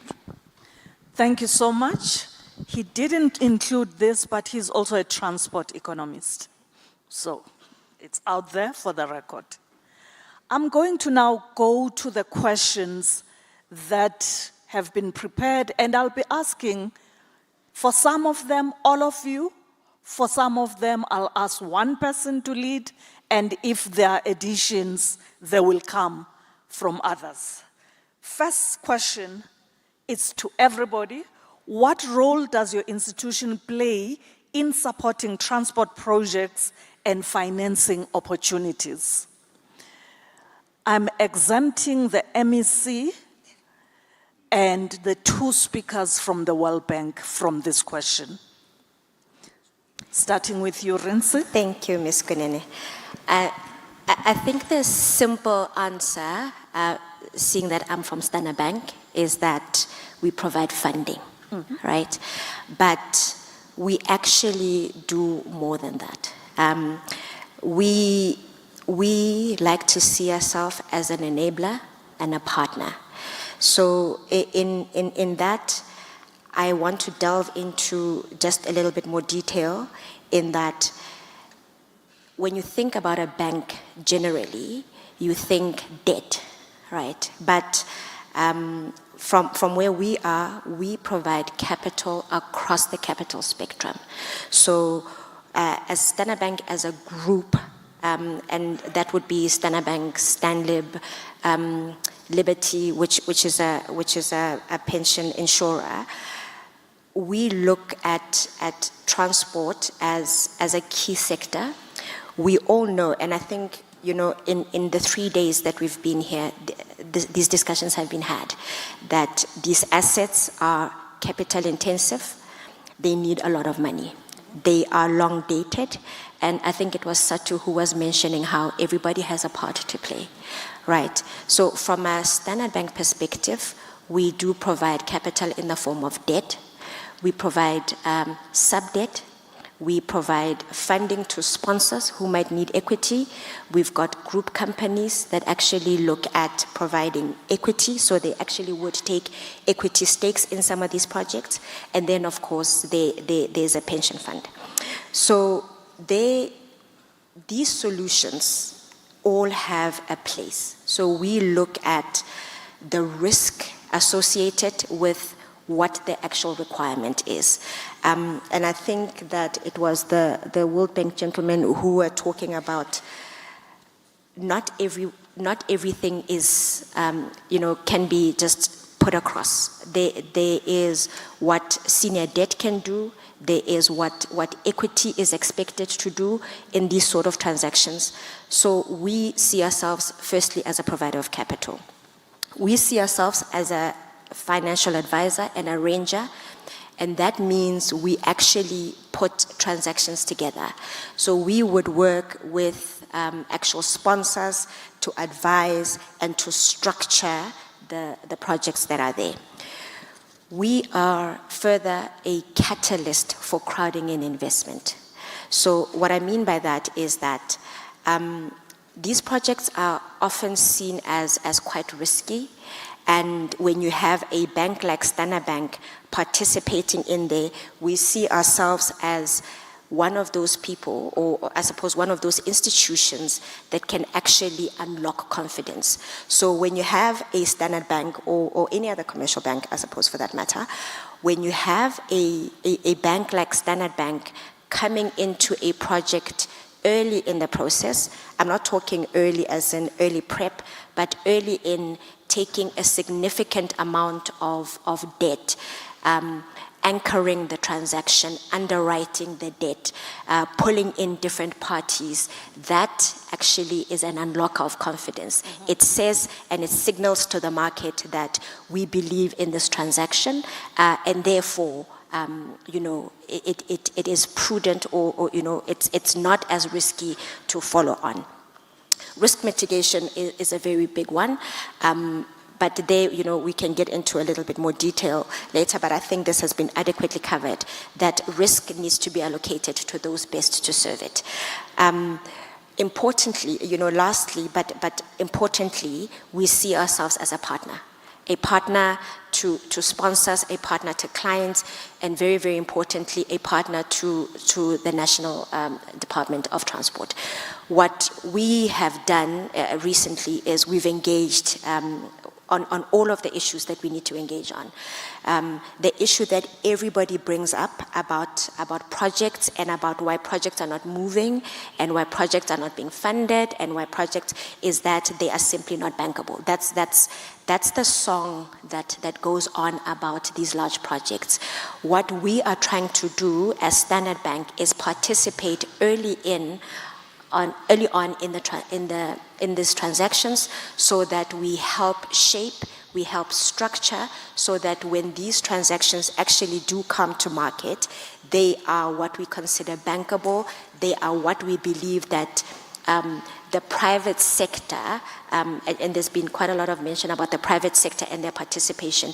In order for that to happen, these transactions actually have to be quite well baked. So what we try to do is we try to get involved, not necessarily in throwing money at the problem, but getting our hands dirty, having discussions, responding to the RFIs, making sure that when these projects do come to the market, they actually are in a shape that we think the private sector can actually participate in. Thank you. Thank you very much. Earlier we spoke about the pool of funding. So this is a view from an investment bank pool. I'll move to Bothwell. Thank you, ma'am. So at the Development Bank of Southern Africa, we support transport and logistics in South Africa, in the SADC region, and Sub-Saharan Africa. I think there was a question earlier on in terms of some of the modes. We support across the modes: road, rail, aviation, maritime, moving both freight or goods as well as people. And in so doing, we do it through funding and other assistance to different sovereigns across the continent. On the South African side, we do a lot more work. I think those who are familiar with us know that we are arguably the biggest lender to the municipalities. So we support all the levels of government, from national, provincial to municipal, understanding that the municipal leg is the one that is at the cold face of facing the people that need services to be delivered.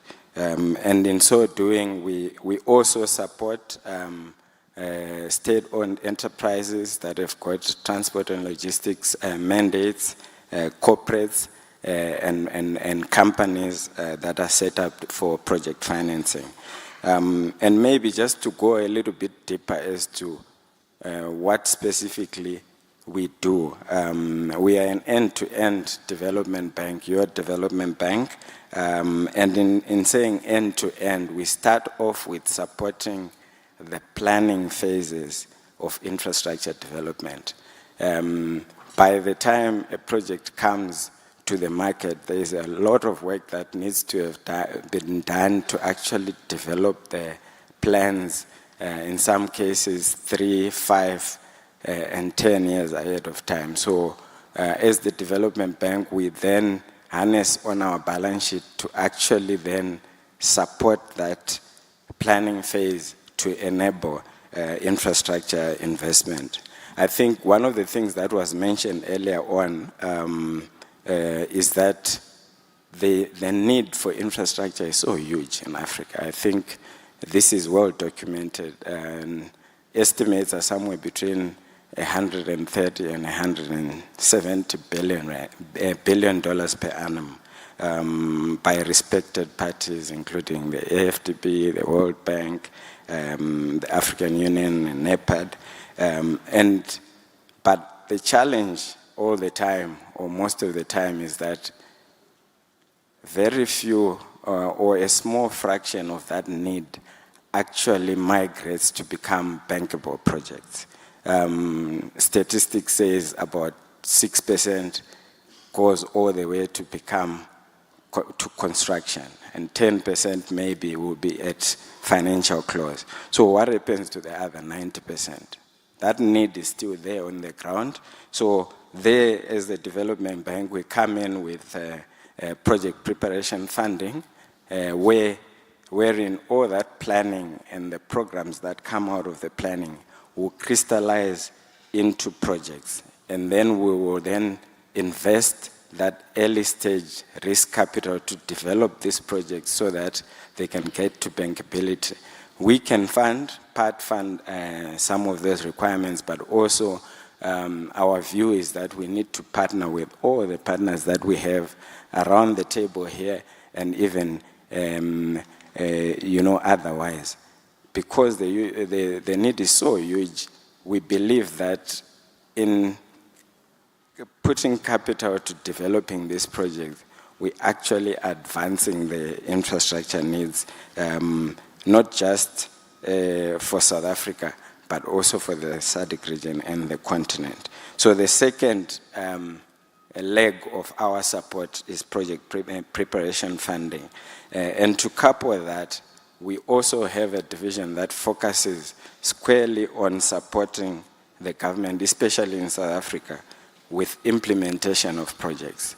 Because sometimes you find that these programs and projects are there, but there isn't sufficient capacity within government. So then we'll pull in the requisite expertise that are needed, whether they are lying within the bank or outside the bank. We'll put in then capital to ensure that we support the government to then advance those programs and projects. I think I'll give an example here that we were amongst the parties that gave birth to the IPP office. I think now we all know that it's such a huge success.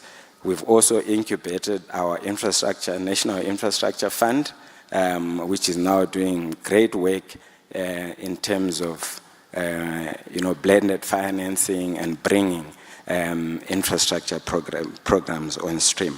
Currently, we're working with the Department of Transport and Transnet on the PSP unit, which is responsible for the PSP program. And in so doing, we're giving capacity to be able to implement further the programs that we have. Beyond the program and project implementation, we also support with the maintenance leg once the projects are operational. The same division also supports with that. It goes without saying that we are also a financier. We are a development financier that focuses especially where there is market failure. So I think my colleague from Standard Bank listed some of the areas that we even collaborate in working in. But I will just mention to say concessional funding, we crowd in relevant grants to be able to bring those projects and programs to bankability so that the private sector can also come and join us in investing. So that does a lot of de-risking of these projects to make them attractive for investment. We take quite a specific, approach to equity funding. And when we talk about equity funding, traditionally as the DBSA, we played a lot in the debt financing, but recently we've revived our equity strategy, and we're looking to participate even more with a special focus to supporting broad-based BEE. I think my sister, Marcela Nklapo, mentioned the issues of transformation are issues that are close to our heart, and in so doing, we also support BEE equity amongst the equity support that we have. We do senior debt, and in our crowding in capacity, we do a lot of syndication, and as I mentioned, with the need that we have, we can't do this alone. So we're very much happy and invite other parties, whether it's the commercial banks, other institutional investors, multilateral development banks and other DFIs for us to take on this special role of delivering infrastructure to our people. I think I'll pause there, ma'am. Thank you. Thank you. Boitumelo, we know that National Treasury is the financier general. So wrap it around just the transport sector.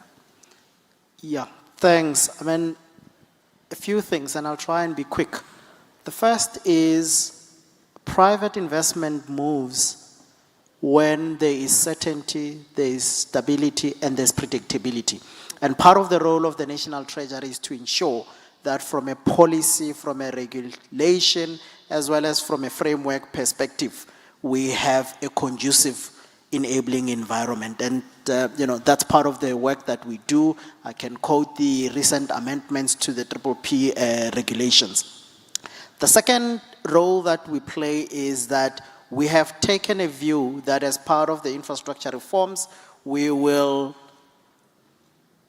adopt a programmatic approach to private sector participation. And this is because the challenges that we have in the sector are system-wide. And one of the examples is that what Bothwell was referring to as the PSP unit, we're a partner to that. We are supporting them in terms of moving the reforms that we would like the sector to unlock over the next couple of years. The third one is around de-risking as well as augmenting the balance sheet of several of our state-owned companies or public entities in general that are playing in the space. Again, one can talk about the recent support that has been provided by the budget facility for infrastructure in unlocking Transnet projects that will bring in private sector participation. And the last one is that we are invested in several project preparation facilities because we know that it does not matter how much you create an enabling environment, you create mechanisms for de-risking and so on and so forth. If you don't have a credible pipeline, you are not going to get anywhere. So we have invested in the DBSA, we have invested in ISA, we've also invested in GTEC, which are preparation facilities that we work with to ensure that there is that robust, credible, and investable pipeline that can crowd in the private sector participation. Back to you. Thank you. Hubert? Maybe I can just focus on, the role that ISA plays in terms of the coordination function. We are guided by the Infrastructure Development Act. This act is currently being considered for revision to also include the planning element that ISA is currently responsible for. But also, you can go and read the National Infrastructure Plan 2050, where the specific priority sectors are also mentioned. So transportation and more specifically freight transport is a critical focus area for us.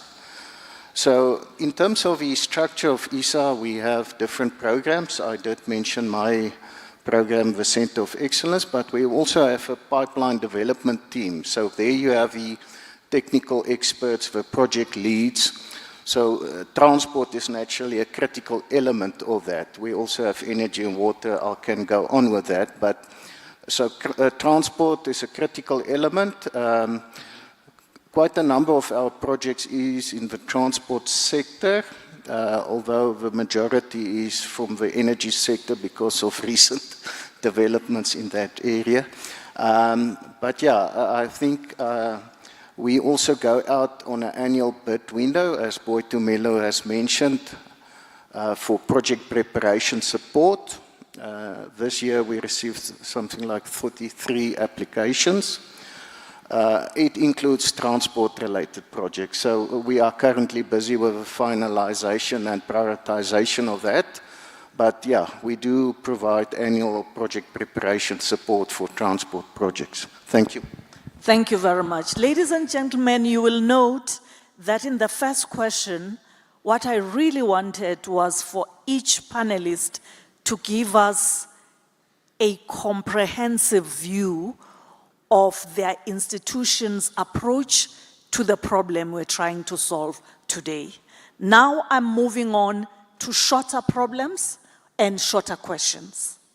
I'll start with you, Rinse. What are the current challenges and barriers to financing transport infrastructure and operations in South Africa? The MEC here says shorter answers, so I don't think that one can actually have short answers.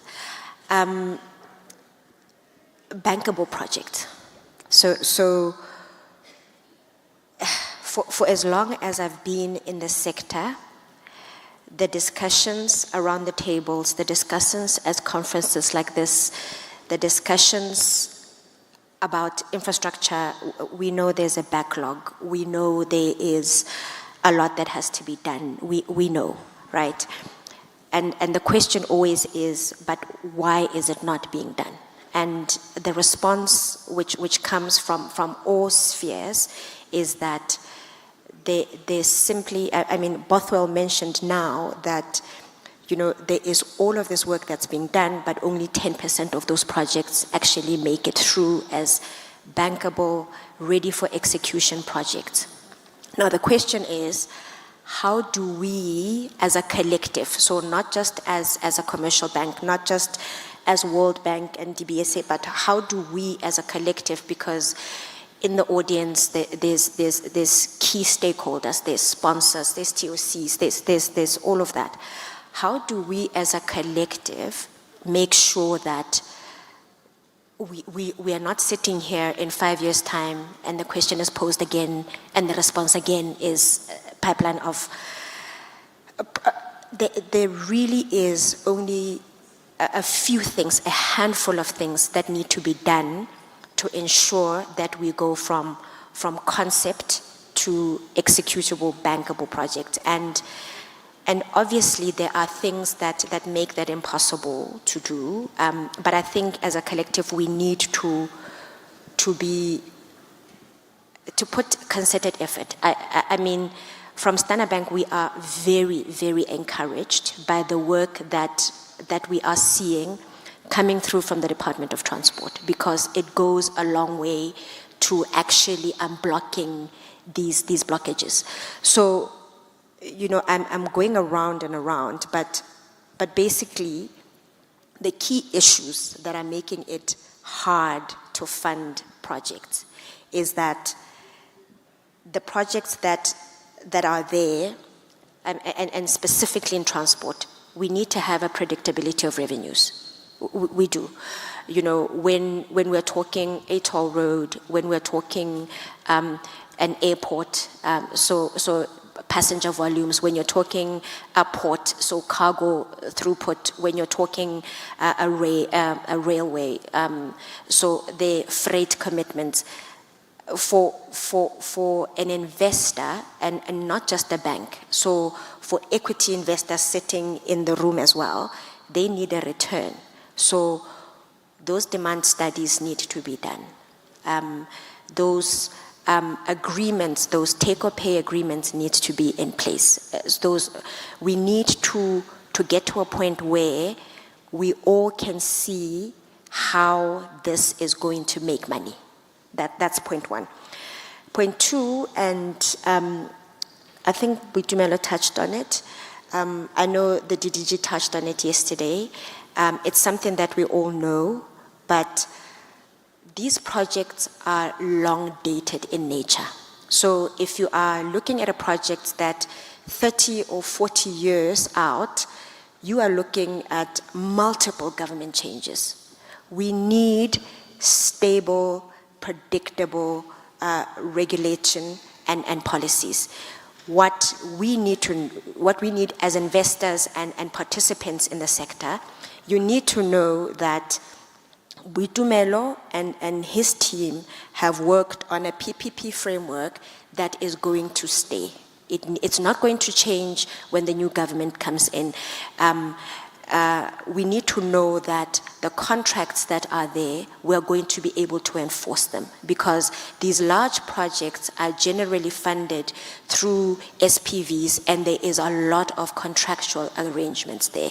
So everybody that participates in that SPV needs to know that if at any point you need to enforce on a transaction, on a contract, you are able to enforce it because the laws of the country allow for that to be able. So that is important. We need strong sponsors. And I'm South African, so I know that we have a history that doesn't always allow for that, but you can mitigate for that, right?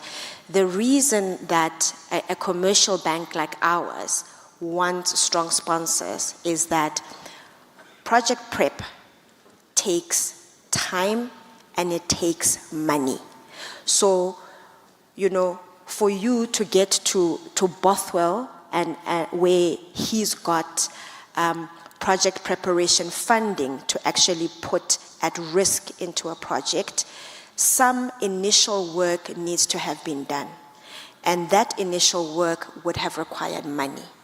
So we need strong sponsors. And it's not just about financial strength. We need technical people. Rinzi here can't just wake up tomorrow and think that I know how to run a TOC. I really don't. But Rinzi can wake up tomorrow and think I can partner with someone who knows how to run that, because that adds credibility to your case. Lastly, and perhaps most importantly, because this is one of the biggest reasons that projects actually simply just don't get off the ground. We need a fair allocation of risk. We cannot expect the government to take demand risk. We can't expect a bank to be taking risk that we are not best suited to handle. If there's operations and maintenance, that risk needs to be allocated to an O&M provider. If there is construction of a road or a rail, that needs to be allocated to an EPC. If there is, for example, now, with the rail reform that we're seeing, infrastructure risk, that cannot be put on a lender.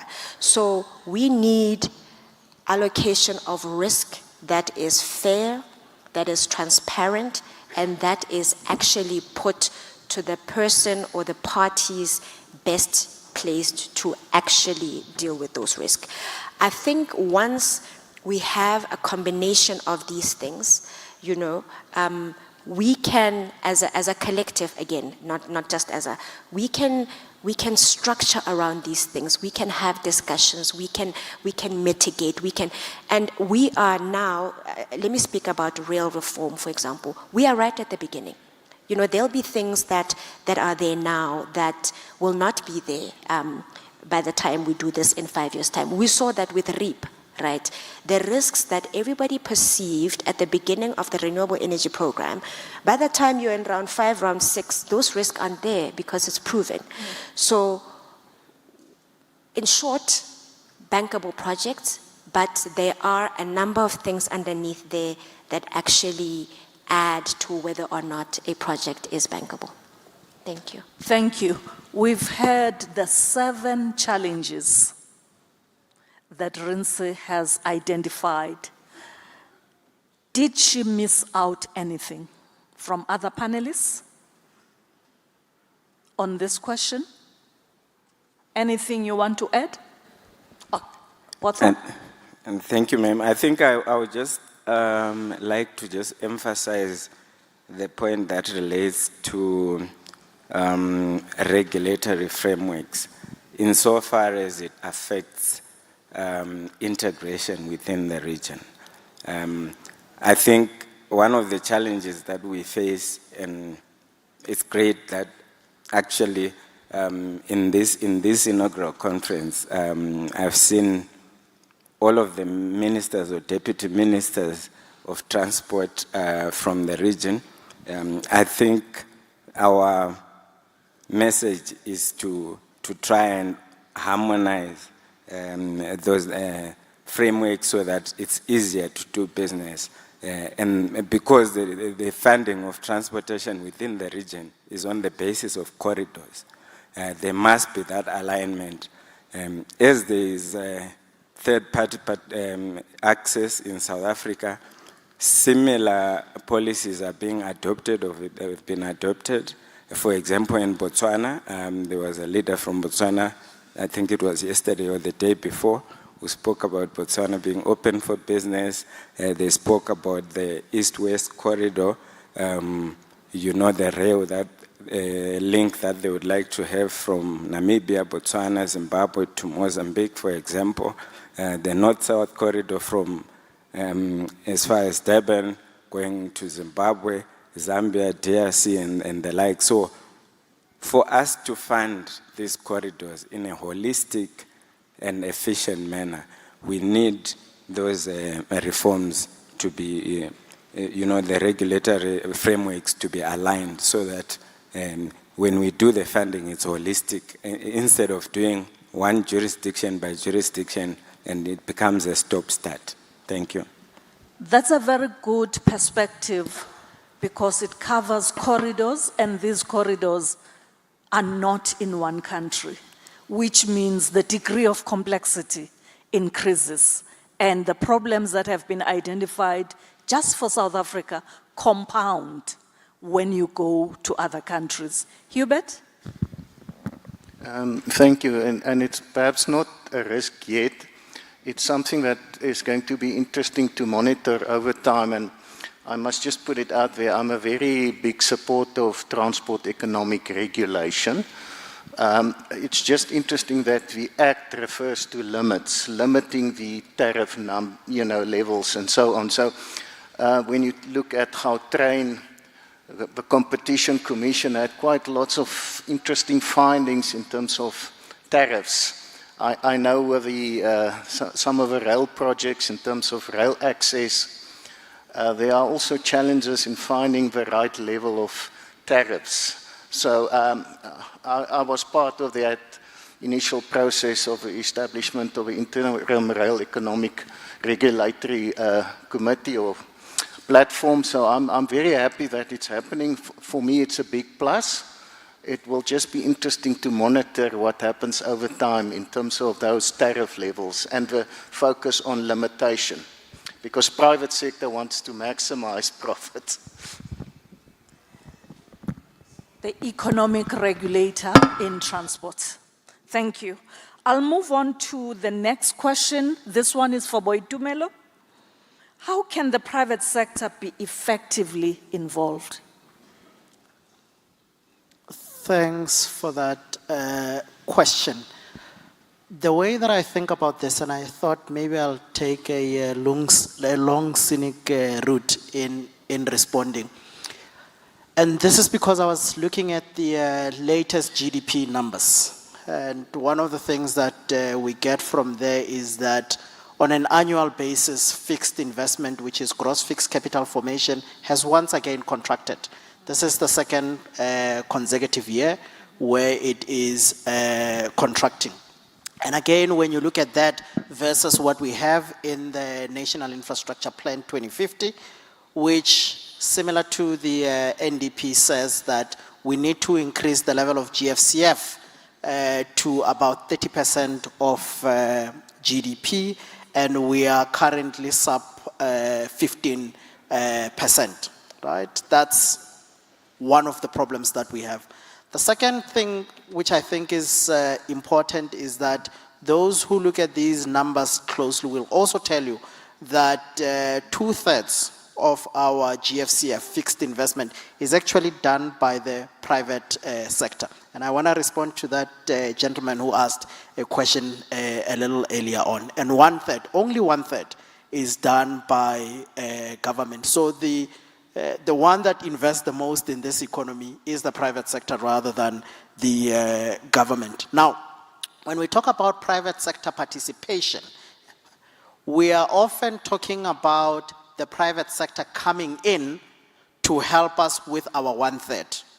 But we also have to do something, especially from a regulatory policy and certainty perspective, to ensure that the money, capital that is earmarked for investment can actually be unlocked. Because if you don't have the right policies, if you don't have certainties and so on and so forth, those amounts or that capital will not necessarily flow to private sector projects. So I think that's one of the things that government has to do, but I don't think it's the biggest constraint. The biggest constraint that I want to talk to is in relation to the 1/3. So the private sector participation in public infrastructure. Again, we are often excited by the fact that budget allocations or infrastructure allocations have been going up. At the moment, we are saying we'll spend more than R1 trillion over the next 3 years. And I think just over 40% of that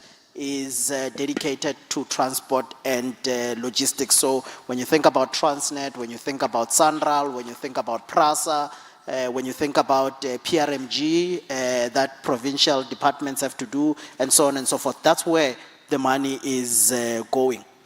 Now, an interesting thing is that PPPs, which are a tried and tested mechanism for bringing in the private sector, are only sitting at just over 2%, 2.4% to be more specific, right? And some people often ask, why is it that you want the private sector to come in and assist you as a government? Well, I would say this, and this is where the challenges are and where I think the private sector can come in. The first thing is we as a government are acknowledging that the capacity and capability of the state to do what it's supposed to has been eroded over a period of time. And we cannot afford to build that capacity and capability and saying that we'll only build our infrastructure once we have the skills and the expertise. We cannot afford that. The second thing is that our fiscal environment is constrained, and the balance sheet of many of the public entities that play in this space is really constrained. So we really want the private sector to come in and bring in the private capital that comes from banks, from DFIs, from philanthropic enterprises, and from institutional investors, and so on and so forth. The third thing that we want from the private sector is innovation. I mean, if we can do it ourselves, why do we need you? So the issues of innovation, the issues of discipline, project management discipline, and so on and so forth, those are the things that we need from the private sector. And for the most part, I think it needs to be said that government and the public sector are not in competition. Again, when you look at the composition of GFCF, you'll see that we invest in very different aspects. So there is no competition between government and the private sector. So my view is that government has been doing a lot of work around reforms, including on the CGV with the World Bank, from a financing perspective, from a project preparation perspective, from a policy and regulatory perspective, and so on and so forth. And I would say that the call to action, at least from where I come from, is that we have done a lot of the heavy lifting, and we are waiting for the private sector to fully come to the party and say, this is how we can help you achieve the aspirations that you have. And what are those aspirations? We want to grow the economy much, much faster, and also in an inclusive manner. We want to improve service delivery. We also want to create jobs and improve the climate resilience of this economy. And that would be my input. Back to you, Chair. Thank you so much. Bothwell, speak to us about innovative financial models. The state can do this, private sector can do this, but the real value of private sector comes with innovation. So what are those? Thank you. And I think there's already been quite a bit of discussion around some of these models from the presentation that we had earlier on from the World Bank and as part of the discussions, but maybe just to re-highlight and to crystallize in terms of those models. And again, I agree with my fellow panelists that the private sector is always touted as the the solution to the missing gap in terms of the financing. Obviously, governments are coming in. They say with about 40% of the requirement, and then you also have donor funding coming in at about 35%. And this participation and crowding in of private sector is key for us to be able to make strides in terms of delivering this infrastructure. And the main issue is to try and mobilize the domestic resources. And when I say domestic, I mean whether it's in South Africa or we're looking at Africa, to harness our own resources, whether it be, institutional capital that's there. There's quite a lot of savings that are there already in Africa. I think estimated at about 2.5 trillion. And if we can harness this for infrastructure and use some of these models in a manner, obviously, that's responsible and that reflects the risk appetite of the different investors, potential investors, then that would be a great step for us to realize the infrastructure dream for Africa. So in terms of those models, I think I would just relist that one of the top ones in terms of innovation would be the blended financing. And us as development finance institutions, I think between us and the World Bank already, we've mentioned this, bringing in that concessional funding, grants. Boitumelo has been speaking about the BFI grants, for example. It's a big area for us in South Africa. We've already been working with government and supporting some of our clients in terms of how to access, how to package their projects to be able to actually access those grants, and that would then de-risk those projects and bring them to bankability. Yesterday there was a discussion, I think it was in the Rail, work stream, where an example was given of the line from Northern Cape to Saldanha, I think about 860 kilometers. This line needs upgrades for it to get to a point where we're fully utilizing or fully sweating the asset. And for that upgrade to happen, if I remember, I think it was Jamie from Traction. The private sector looks to government in some ways to actually assist to getting those kind of projects from a negative to a break-even level so that they can take it from there onwards. So these grants and concessional funding could then be the missing key that we would then bring on board to ensure that then when the private sector comes in, let's say if a long-term concession is then issued on that corridor, then they can invest in actually expanding and bringing the infrastructure to a level that it can then, carry all the freight that needs to be carried, whether it be iron ore or manganese and the likes, and also upgrading the ports in the port infrastructure in Saldanha. So just that is an example of how we can bring to bear concessional funding, grant funding. There was a mention of guarantees. I think I won't go back to that. We've been party to putting together the CGV with the World Bank and the government, and these are some of the things that we can do.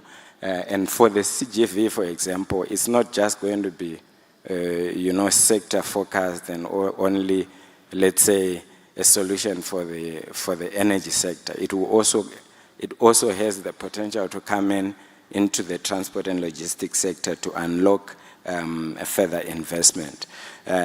Again, on the blended finance, bringing in green financing or climate financing, which can come in at a concessional level. I've touched on concessions, but generally PPPs is one of the models that we can use. Again, we've, at least from the DBSA side, we've been involved in some of the key PPPs.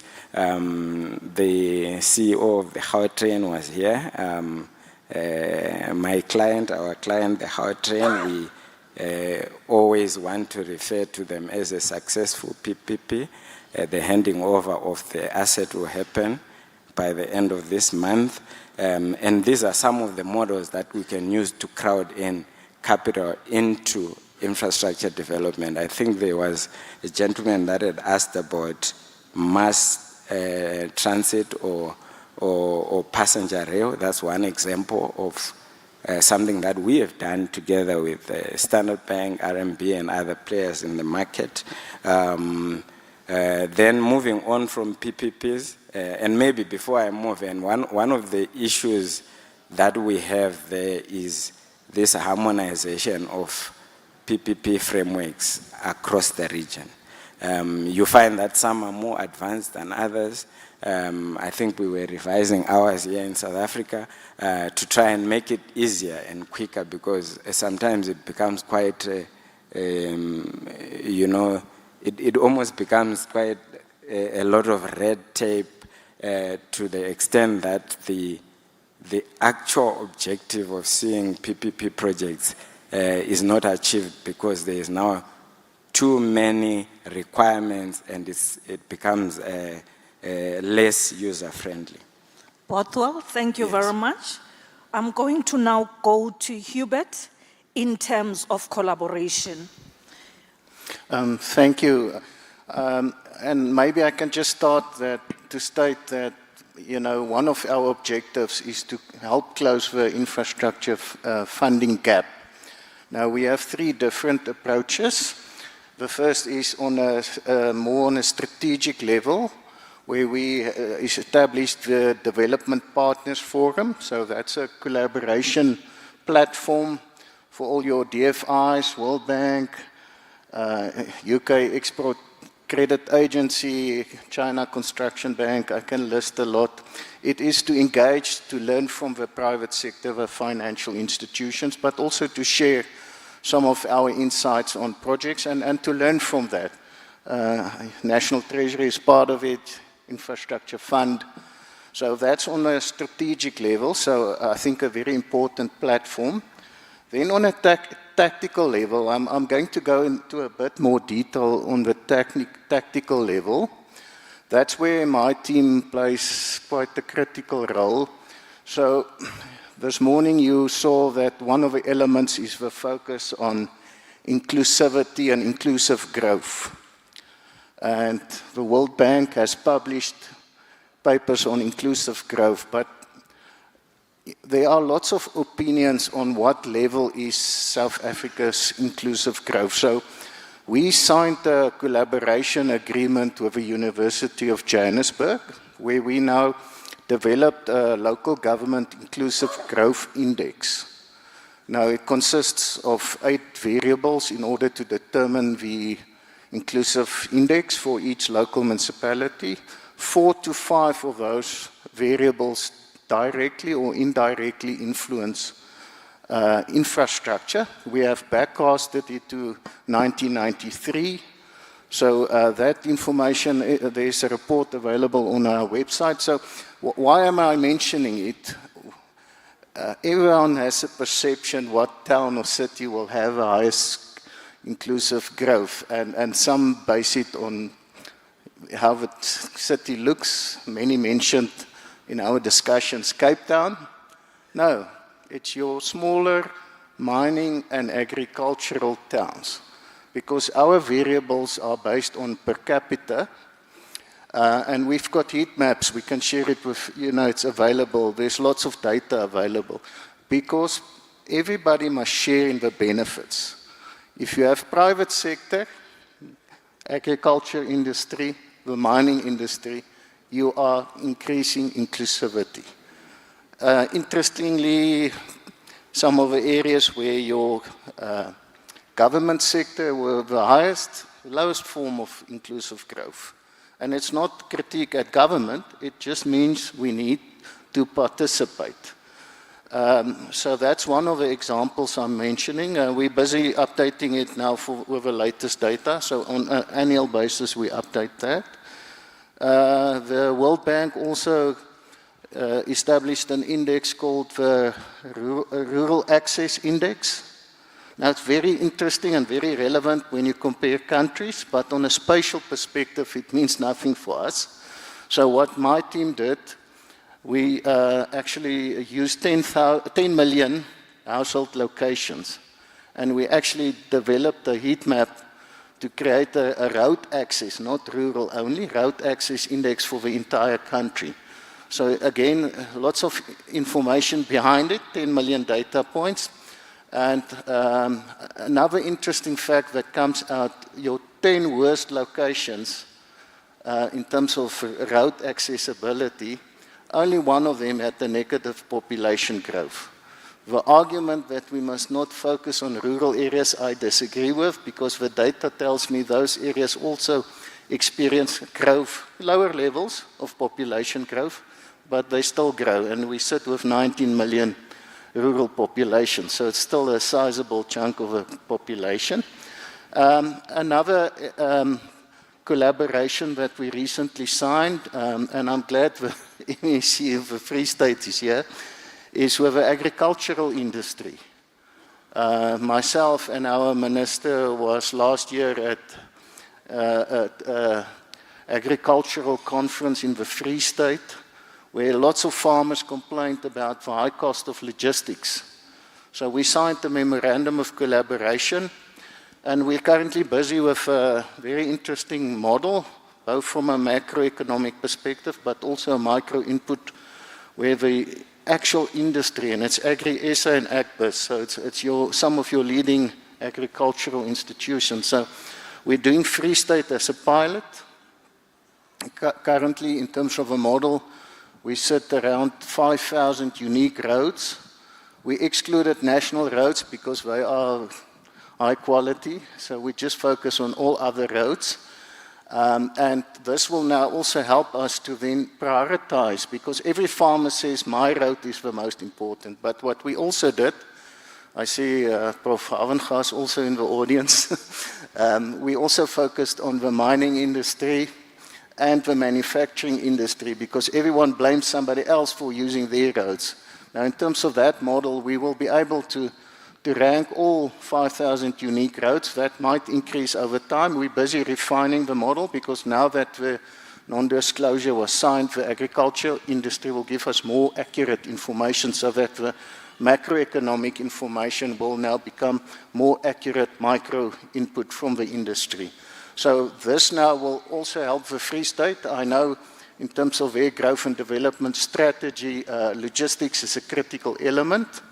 But also then, when they apply for funding, at least it's based on a master plan approach, and you have actual evidence based on, the allocation of trips and trip distribution. So quite interesting. We learn a lot. We don't claim we know everything.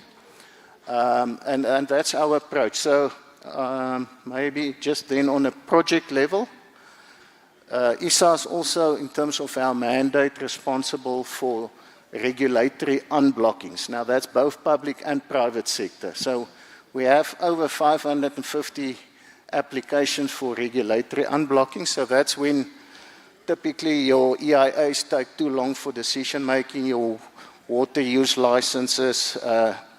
Sometimes you need a mining license to construct a project. So all those projects, ISA is assisting the different project sponsors with in terms of making sure the deadlines are met, that we get, unblock those constraints so that the projects can be advanced. I'm going to keep quiet now. Please don't. I know that in the audience we have the Deputy Minister.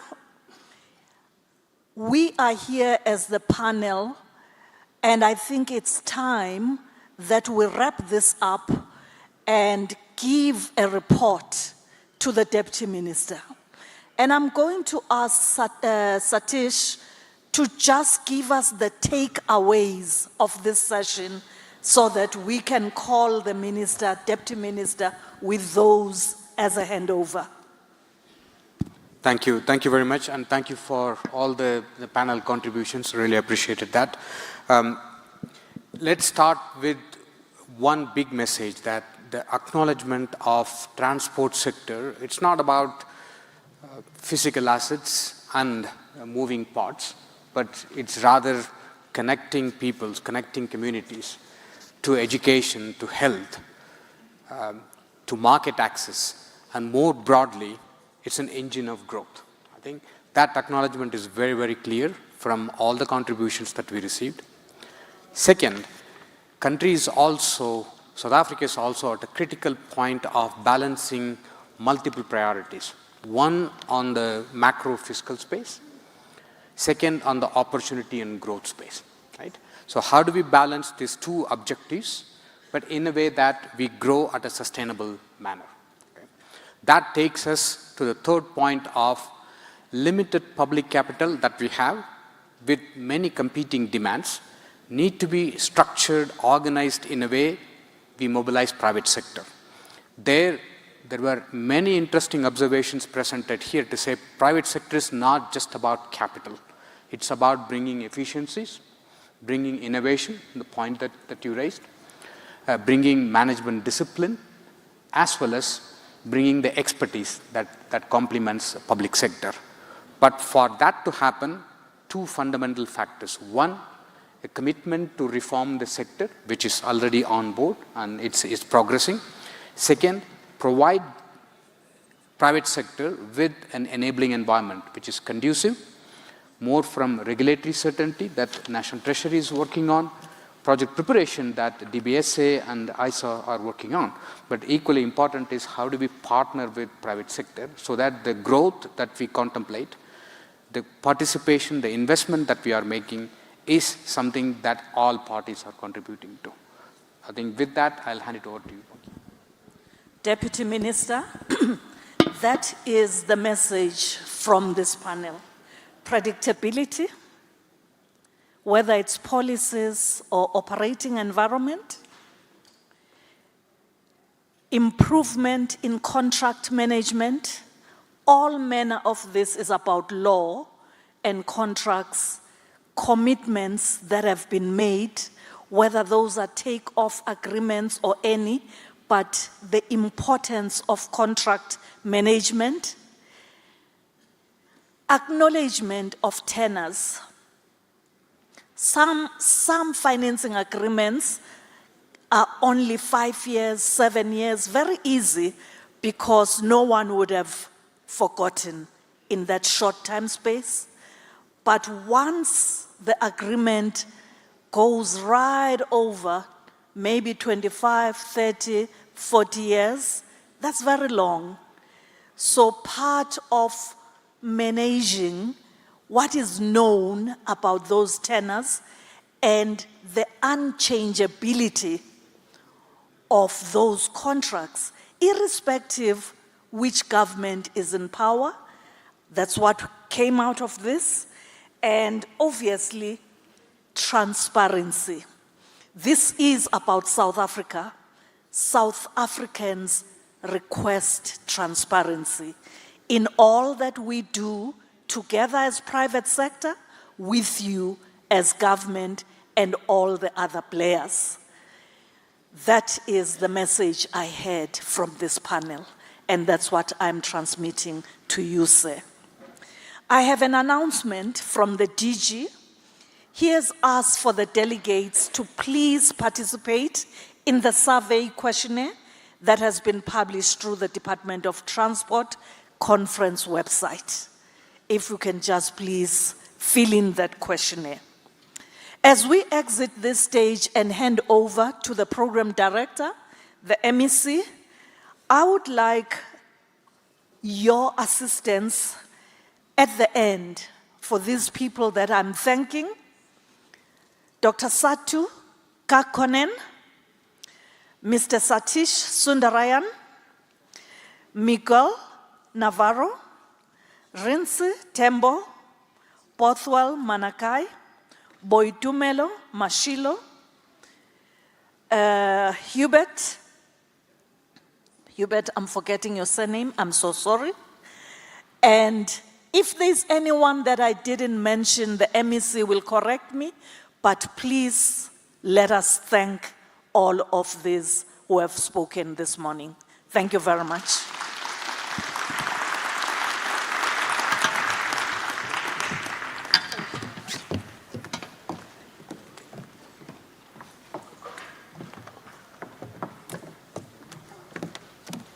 Yes. Thank you, ma'am. Thank you.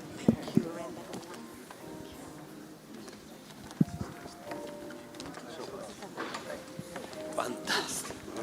Great moderation. Thank you so much. Thank you. Nice meeting you. Nice meeting you very much. No, I had it. Thank you. Thank you so much. Hey. Okay.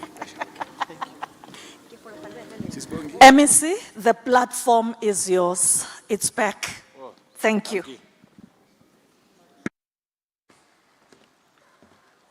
Thank you, Mayor Bongi.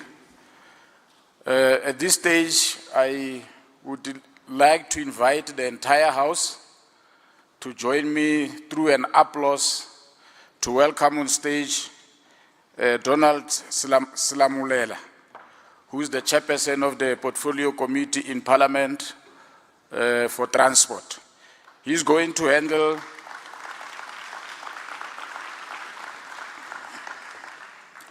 and another round of applause for the panelists that have just exited the stage.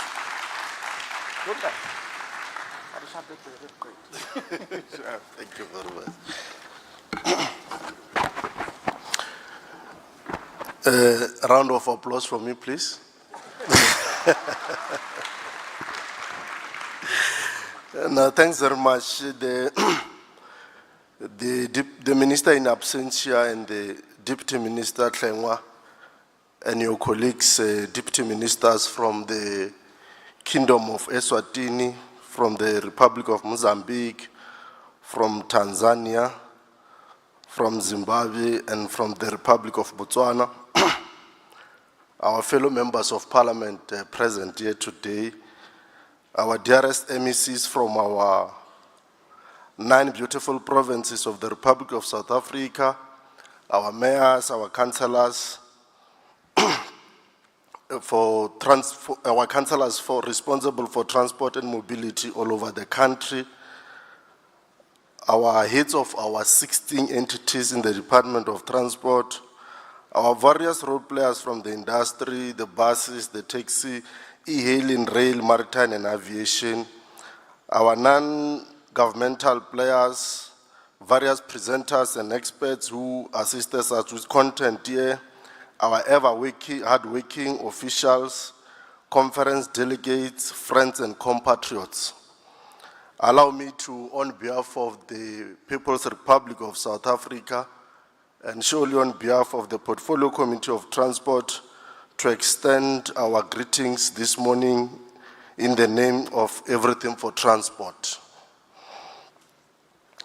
Honorable Deputy Minister, I know my task is to read the declaration, but maybe just to make a comment that when I came here on behalf of the Parliament of the Republic of South Africa, I did not come alone. I came with other members who are seated here in front, members of the portfolio. I did that because when I was invited, I extended the invite to them because I wanted us to do oversight practically on site on this conference. So I must say, and on behalf of the portfolio, and I don't think they will challenge that something was wrong with this conference when you come to report about it in the portfolio. I'm confident that they will support that indeed you must, because this was inaugural, you must have another one and another one. Because when we had a discussion outside, we're indeed impressed as members that of the high level of organization that we have seen here. We have also the levels of efficiency that we have seen and the content, the rich content that we have witnessed in commissions, which are very, very impactful in terms of what we have seen. But most importantly, the zeal and passion displayed by delegates to this conference is commendable and deserves a round of applause. And the testimony to this is the fact that until this particular time, you still have a whole full packed. Now, this is a confirmation that, from oversight point of view, that you did not just invite passerbyers. You know, there are conferences where you just invite everyone to come in so that the hall can be full and the delegates can be huge. But in here, you have minds that are united to ensure that the transport, which is an anchor and a fuel of our economy, moves forward.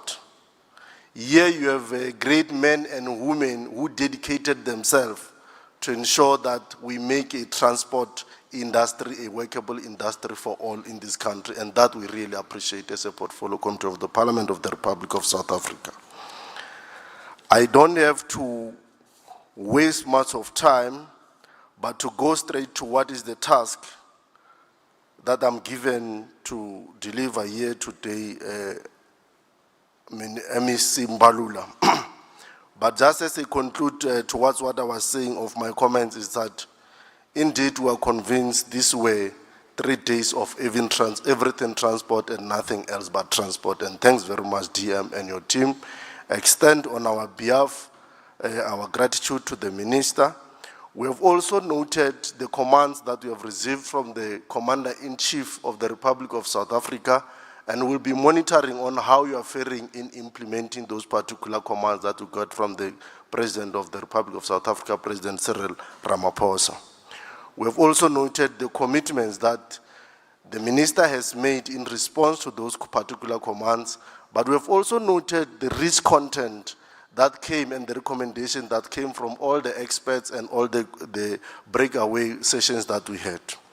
So allow me to say, as I read on behalf of the delegates of this conference, that we, the representatives of national, provincial, and local government, including ministers from South Africa and from countries within the South African development community, ambassadors, MECs, mayors, leaders of state-owned entities, representatives of the private sector, organized labor, academia, financial institution, industry association, transport operators, international partners, academia, civil society organization, and community, together with distinguished guests, including international representatives, convened in Johannesburg, Republic of South Africa, from the day of the 16th to the 18th of March 2026 for the inaugural transport conference hosted by the National Department of Transport of the Republic of South Africa. This inaugural conference occurred amid rapidly evolving geopolitical developments worldwide, which have significant implications for the global transport system in South Africa, our country, in the aviation space, in the maritime, in the rail, and in freight. It is also a world where innovation is paramount. Transport systems are the lifeblood of the nation, on land, in the sea, and on air, enabling economic growth, regional integration, trade facilitation, job creation, improved mobility, and social inclusion, connecting communities to opportunities, services, and markets. The strategic role of transport advances priorities 1 and 3 of the Midterm Development Plan 2024 to 2029. The Transport Conference marks a historic milestone in the democratic era by establishing a national platform that brings together the entire transport ecosystem to shape the sector's future. We adopt this Johannesburg Declaration as a shared commitment to strengthening and transforming South Africa's transport sector. Participants recognize that South Africa's transport system is the most extensive on the continent. It includes rail, freight, and passenger services, a wide range of road network, non-motorized transport, critical road-based public transport services, aviation infrastructure connecting regional and global markets, and strategic maritime ports that support international trade. Participants recognize that modern transport system must respond to global technological and environmental developments, including digitalization, automation, global warming, and climate resilience. Sustained collaboration with the SADC region remains essential for positioning South Africa as a competitive logistic hub capable of supporting economic growth to deliver regional integration, effective and efficient transport access to goods, and facilities for all the residents of the region. Participants identified key themes shaping the future of transport sector. 1, enabler of economic growth. Transport systems are essential to trade competitiveness and job creation. 2, integrated transport system. Move towards integrated inclusivity, connectivity, and logistic efficiency. 3, public transport reform. Prioritize safety, accessibility, reliability, affordability, and integration. 4, infrastructure development and maintenance. Sustain investment in resilient transport infrastructure. 5, inclusivity, implement road safety improvements and action plan for universal accessible transport. 6, sustainable and green transport, contribute low carbon technologies, green fuels and energy efficiencies. 7, skill development and institutional capacity, develop skill and strengthen all spheres of government. 7, investment and financing, mobilize diverse financing mechanisms, pension funds and private investors. In responding to the President's challenge to reduce the enormous cost to the country of logistic inefficiencies, implement inclusive transport, support cross-sector collaboration, and establish a permanent transport forum council, the conference resolved to implement the following: a transport forum guiding dialogue, collaboration, and strategic coordination in the sector.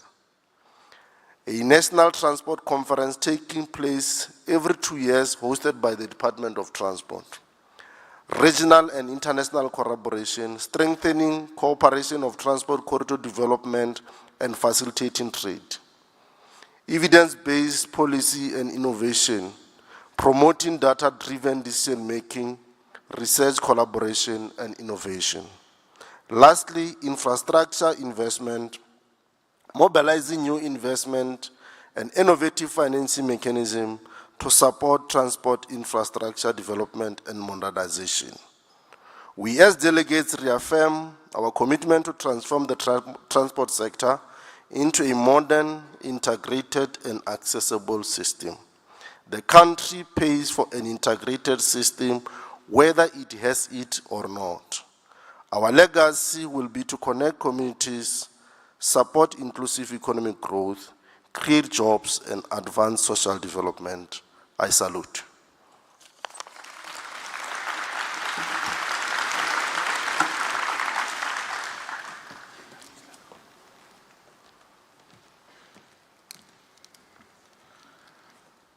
We have now come to an end of the conference, and a round of applause to you all for being a wonderful audience.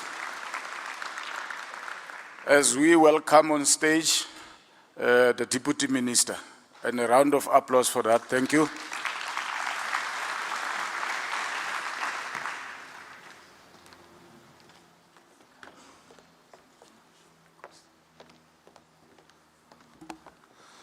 Program Director, the Honorable MEC Mbalula, and all MECs who are present this morning, MEC Ngata, MEC Selego, MEC Koloi, whom I've seen, our colleagues whom we are tasked with the responsibility of transport in the Republic.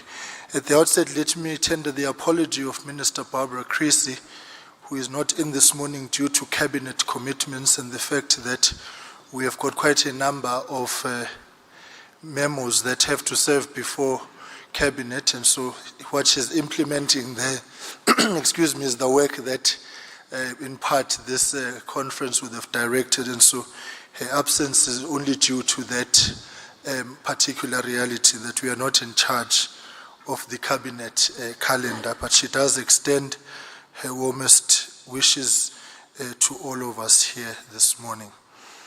To our colleagues in the SADC region, the deputy ministers of Eswatini, Botswana, Tanzania, Zimbabwe, and Mozambique who have joined us this morning, thank you once again, colleagues, for spending the past 3 days with us, and I hope that it has been worthwhile, and we look forward to joining your national transport conferences in due course. The chairperson of the Portfolio Committee, Honorable Salamlela, and the members of the Portfolio Committee who are here this morning, thank you very much. To the chairpersons of our boards and board members and our CEOs of the transport ecosystem colleagues, good morning. Acting Director General and the DDGs and the entire Department of Transport, good morning. To our representatives and panelists, moderators, academia and knowledge partners, leaders of business and labor, and all the sectors of the ecosystem of transport, representatives of civil society organizations, industrial organizations and manufacturers, members of the media, distinguished guests, ladies and gentlemen. It is indeed a singular honor and a privilege for me this morning to deliver these closing remarks of the inaugural transport conference which we have held over the past 3 days, where we have given strength to the reality of collaboration and knowledge sharing. But also, as we move forward, it must be testament to our resolve to strengthen cooperation on trade and investment internationally. South Africa and So amongst others, South Africa and the region must address the climate-induced challenges and climate change disruptions to the transport ecosystem and operations, which requires resilient and sustainable infrastructure.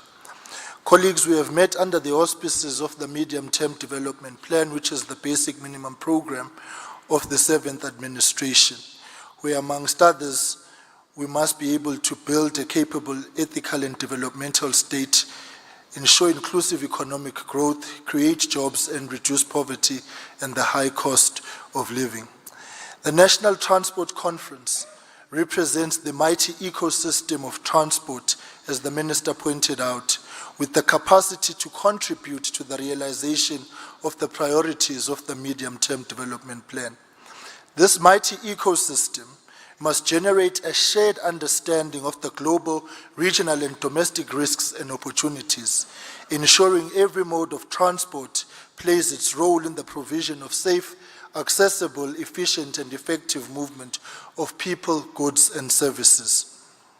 We must bring provincial and local government to a shared perspective on transport development, on road infrastructure, upgrades and maintenance, public transport availability, accessibility, safety and reliability, and competitive freight logistics.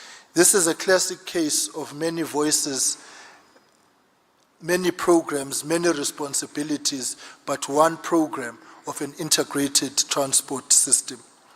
His Excellency the President highlighted urgent areas for improvement to ensure transport plays its role as an enabler of development and competitive growth. And these improvements in transport must unlock opportunities, restore competitiveness, and contribute to reducing inequality. The impact of significant global and local changes are ever present. South Africa must encompass not only intra-regional competition, but strengthen collaboration on trade and investments internationally. South Africa and the region must address climate-induced challenges.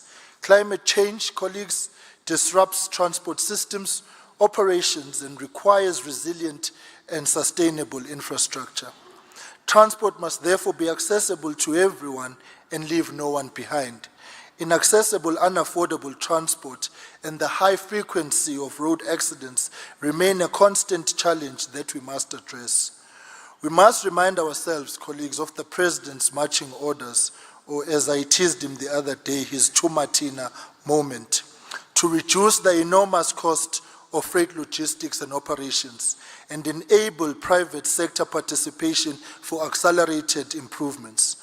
We must modernize passenger rail infrastructure, increase the number of trains built, and let's get that high-speed train rail operational, colleagues.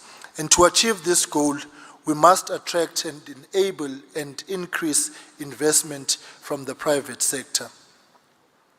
Transport must be accessible to everyone, colleagues.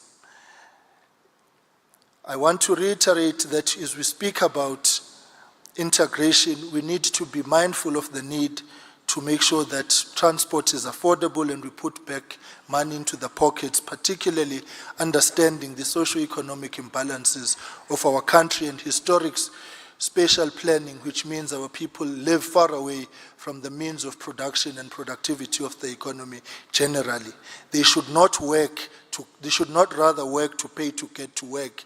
They must work so that their lives and the lives of their families can be improved. In the breakaway sessions, we focused on the 4 conference themes where transport is the driver for growth, job creation, inclusivity, and sustainability. To give guidance to this huge ecosystem and focus the work on all of our entities on the common program of improving our passenger, freight, and logistics systems over the next 4 years. We must be reminded of the 6 priorities of the department as we live today. The first being that we must ensure that by 2029, 250 million tons of freight are transported on the Transnet network per annum. The second is to improve the speed by which we load and unload ships to the international benchmark of 30 gross crane movements per hour. Thirdly is to ensure that our passenger rail system provides safe, reliable, and affordable transport to workers and their families, and we aim to ensure 600 million passenger journeys by the year 2030. And fourthly is to boost the contribution of aviation to tourism, economic development, and job creation, where we expect 42 million passengers through the AXA network. Fifthly is to ensure 1.2 million tons of air freight through the AXA network. And sixthly, to reduce road fatalities by 45% by the year 2029 and 50% by the year 2030, in line with the United Nations Decade of Action. To achieve these goals, therefore, colleagues, we need to work together, and that is why we are here today. We need predictable governance, open access frameworks and reforms that survive political cycles. Financing is a cross-cutting constraint, as we have heard from the panel that was before us today. We need to improve supply chain capacity, attract local and international finance, establish independent regulatory bodies, and ensure program management that meets predicted timeframes. The taxi industry is a top supplier of public transport, wherein 80% of our commuters move through this sector. Therefore, we need to conclude the resolutions of the consultative conferences that we have held with the taxi industry, and I want to thank both the president of NTA and Santaco and the entire taxi industry who have been present here today, fostering the working relationship we seek to cultivate to professionalize the industry, push back on the frontiers of violence, and to ensure that our people are able to travel in a manner where they are confident that they are safe and will arrive on time. Therefore, the very active participation of Santaco and NTA over the past 3 days has been warmly welcomed, and I thank the presidents for ensuring that their delegations and themselves have been here today. Siyabonga kakhulu. We must accelerate workable relations between financial institutions, OEMs, and the taxi industry to de-risk the industry. We are encouraged to note that the taxi industry, passenger bus and rail operators are already talking together about a shared future. Further on the roads, we want to commend SANRAL for their role in building suppliers for a road construction industry in line with our transformation and industry development aims. SANRAL continues to implement very impressive projects supporting jobs and empowering SMMEs in mega road build projects. However, our roads are most often death traps taking the lives of ordinary people. In 2025, we lost 11,400 lives on our roads. We need to do more and better, and our revised National Road Safety Strategy is going to assist us build on the gains of the past 2 years of pooling and sharing of resources with provinces and municipalities as we strive to save lives. Therefore, we need to strengthen our interventions on our roads to ensure that we confront the dangers and environments which our people travel in. We must improve provincial and municipal infrastructure for walking, cycling, eradicating potholes, implementing regulation, and integrating planning and budgeting between the spheres of government. From a point of view of trade facilitation, we must remain sensitive to the current geopolitical tensions that affect maritime and air transport across the world. We must position our country and region as an alternative hub for both port operational flexibility and agility. The aviation sector is critical for enabling growth and connectivity. The single air transport market remains important to increase connectivity between our African cities. This requires far-sighted and very strategic leadership in aviation and in the maritime sectors. I would like to digress momentarily and indicate that the recent developments in the Middle East have heightened global concerns around maritime safety in the region. Several major shipping companies have already begun rerouting their vessels away from the area and towards the Cape of Good Hope as an alternative for safer passage.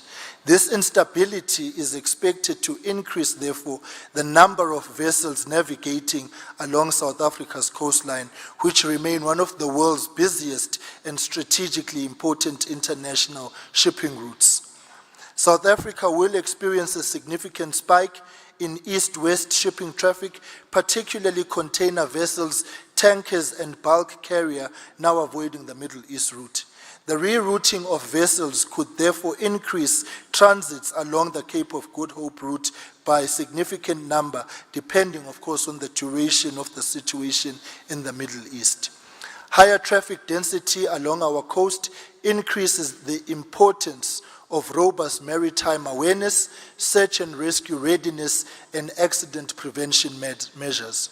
Greater reliance on the South African maritime safety systems will be a reality, including navigation warnings, monitoring, incident management, and coordination with our neighboring states.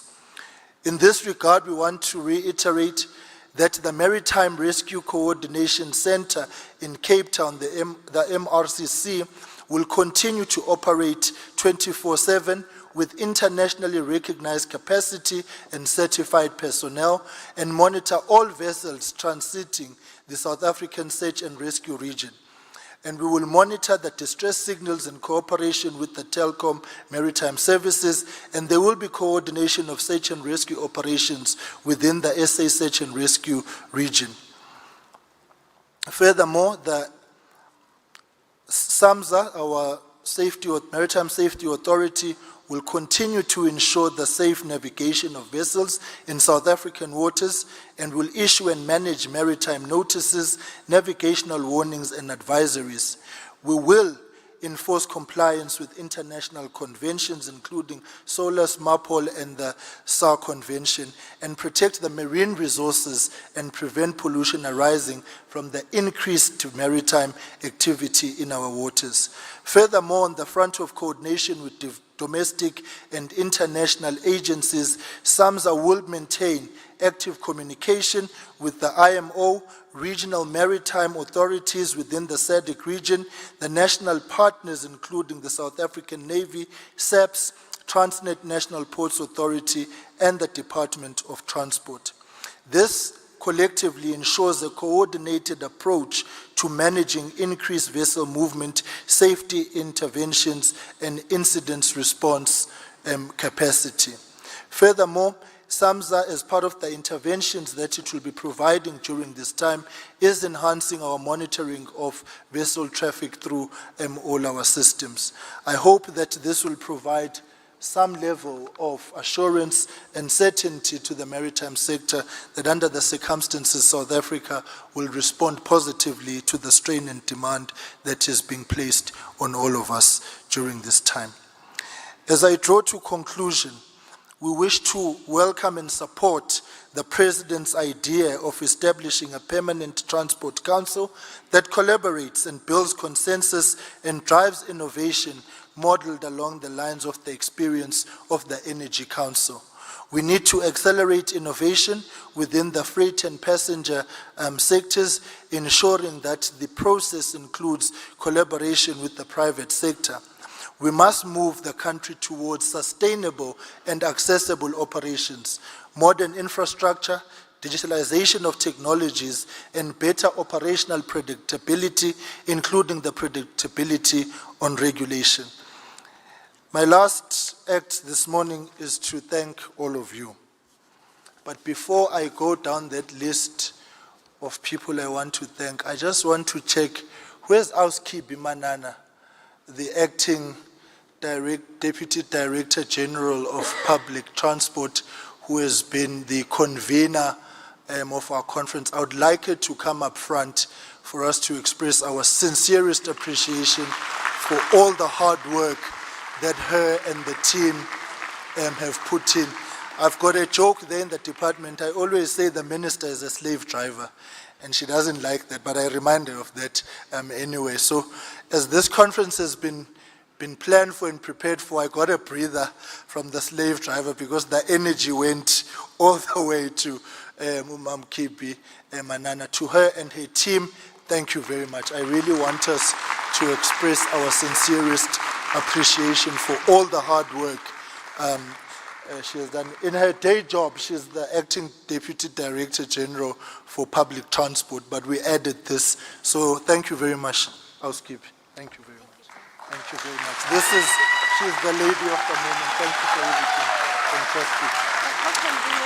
And all the co-conveners and the team, I know it's a very big team, but she bore the brutal brunt of all that we had to do. And so thank you very much, Ma'am Kib.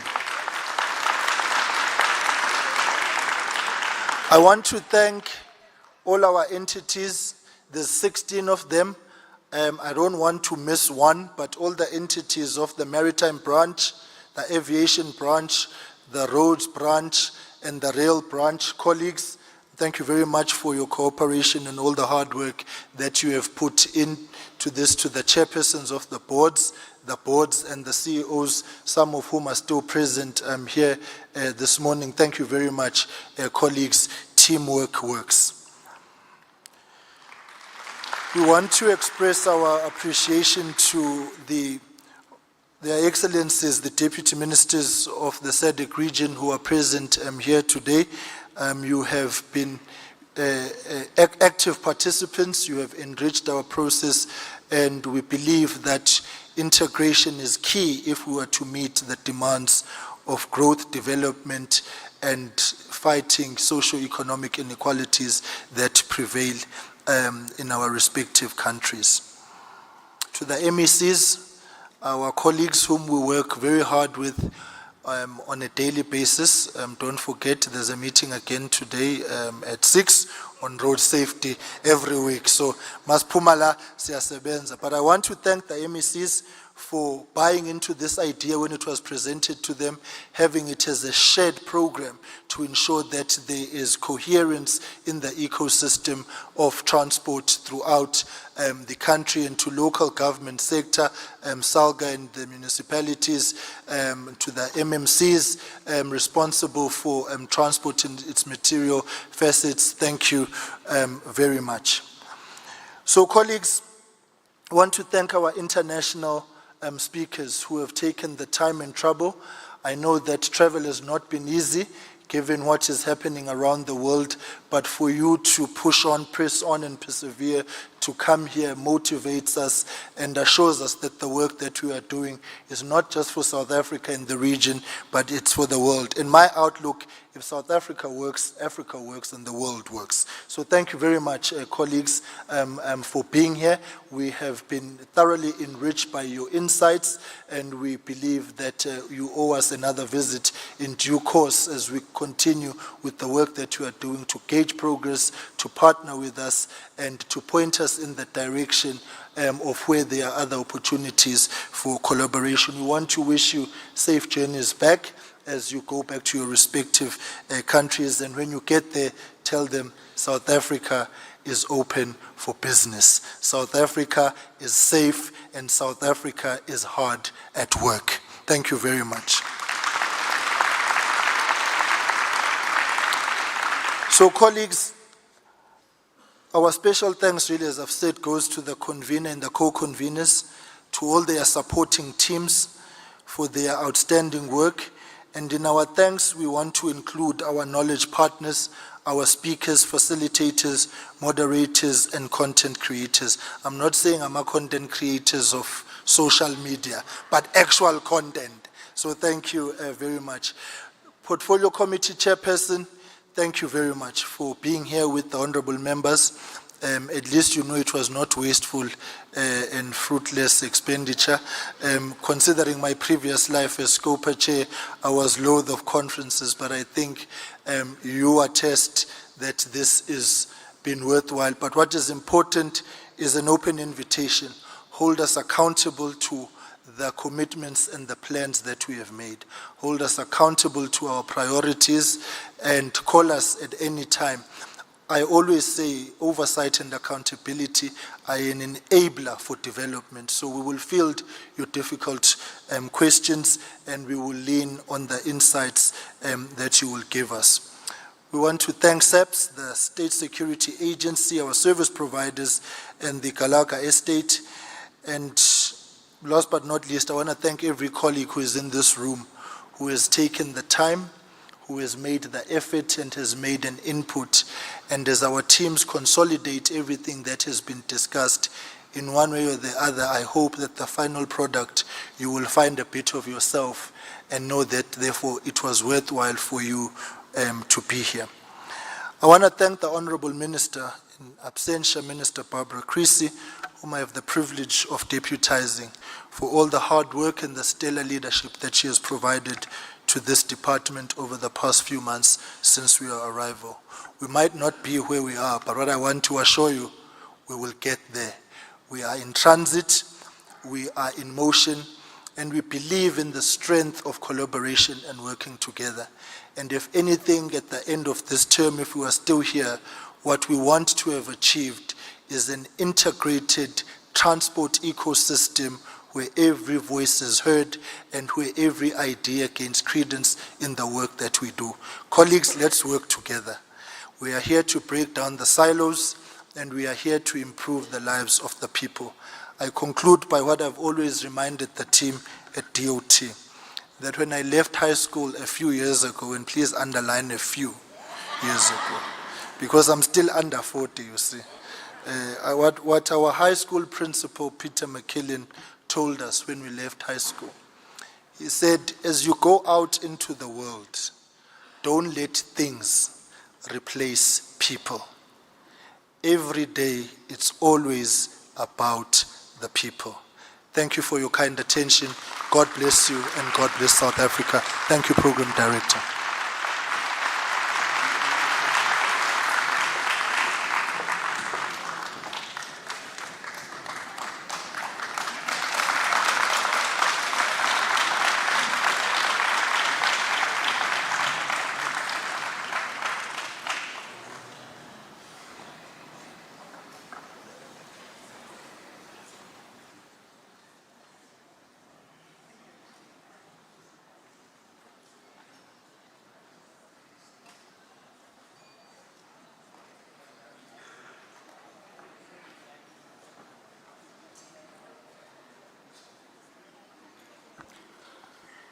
Thank you very much, DM.